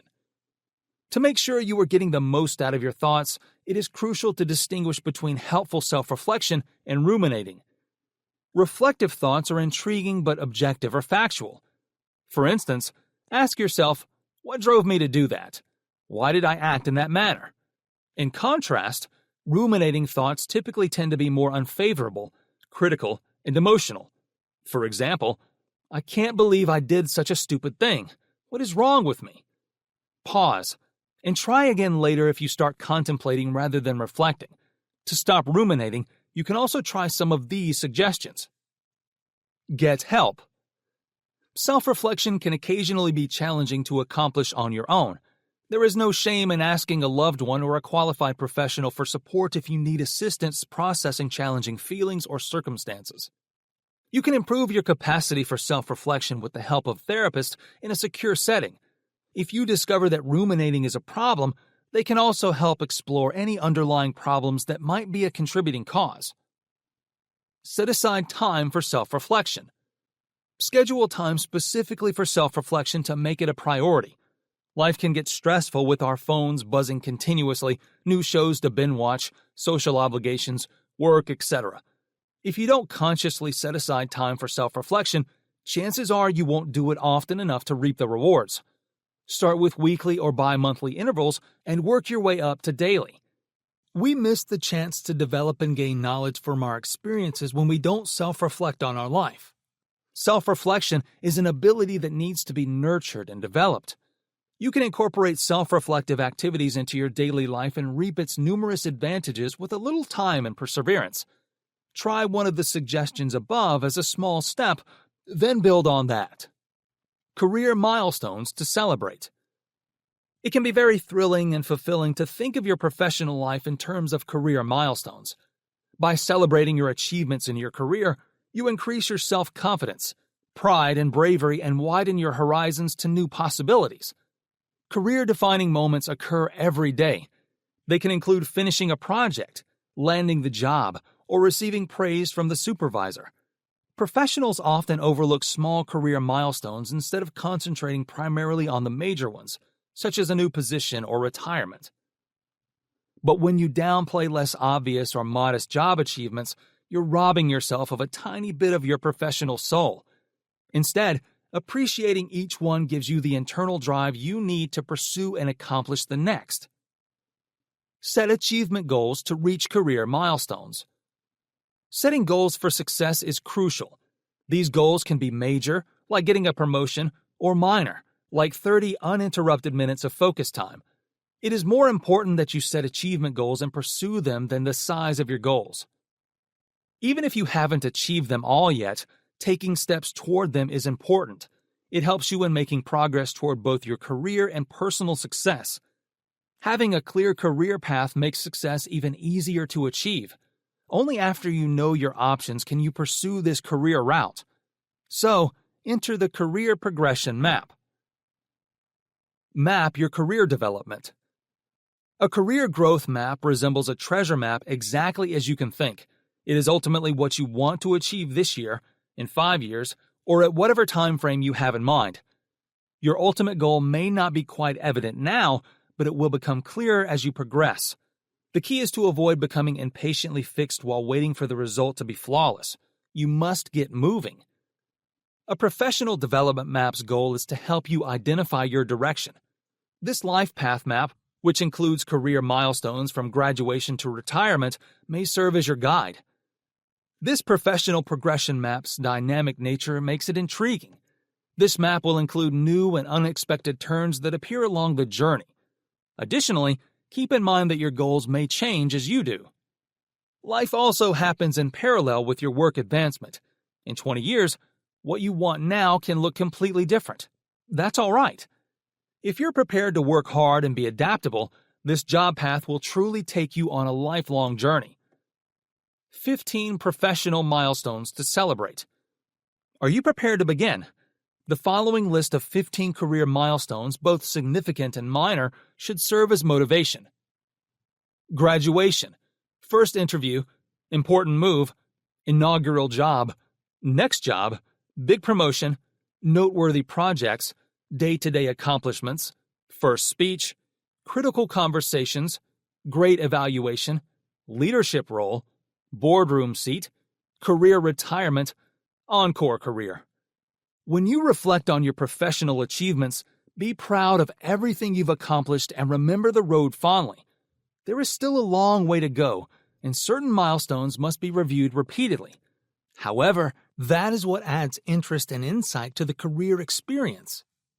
Start recognizing your accomplishments and making plans for the important career milestones that lie ahead. Conclusion. You have the right to be and lead the best life possible. Whether your goal is to heal your relationships, get promoted, lose weight, or achieve your goals, self-discipline is one of the most important components. Setting up good habits will benefit you both now and in the future. Extending your comfort zone is the key to developing discipline.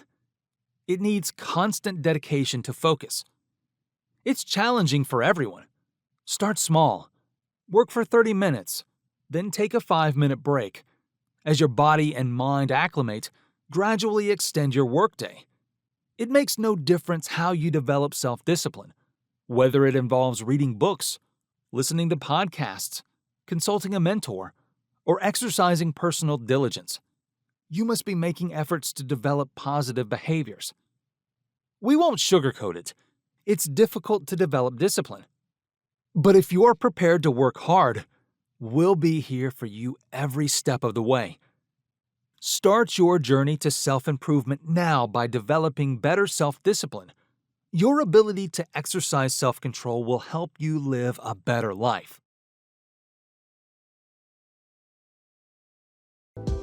We appreciate you tuning in to one of our captivating audiobooks. For more immersive experiences, here is another audiobook we're certain you'll enjoy. Don't forget to show your support by liking this video, sharing what you loved about this audiobook in the comments section below, and subscribing for more captivating audiobooks like this. Thanks for being a part of our audiobook community.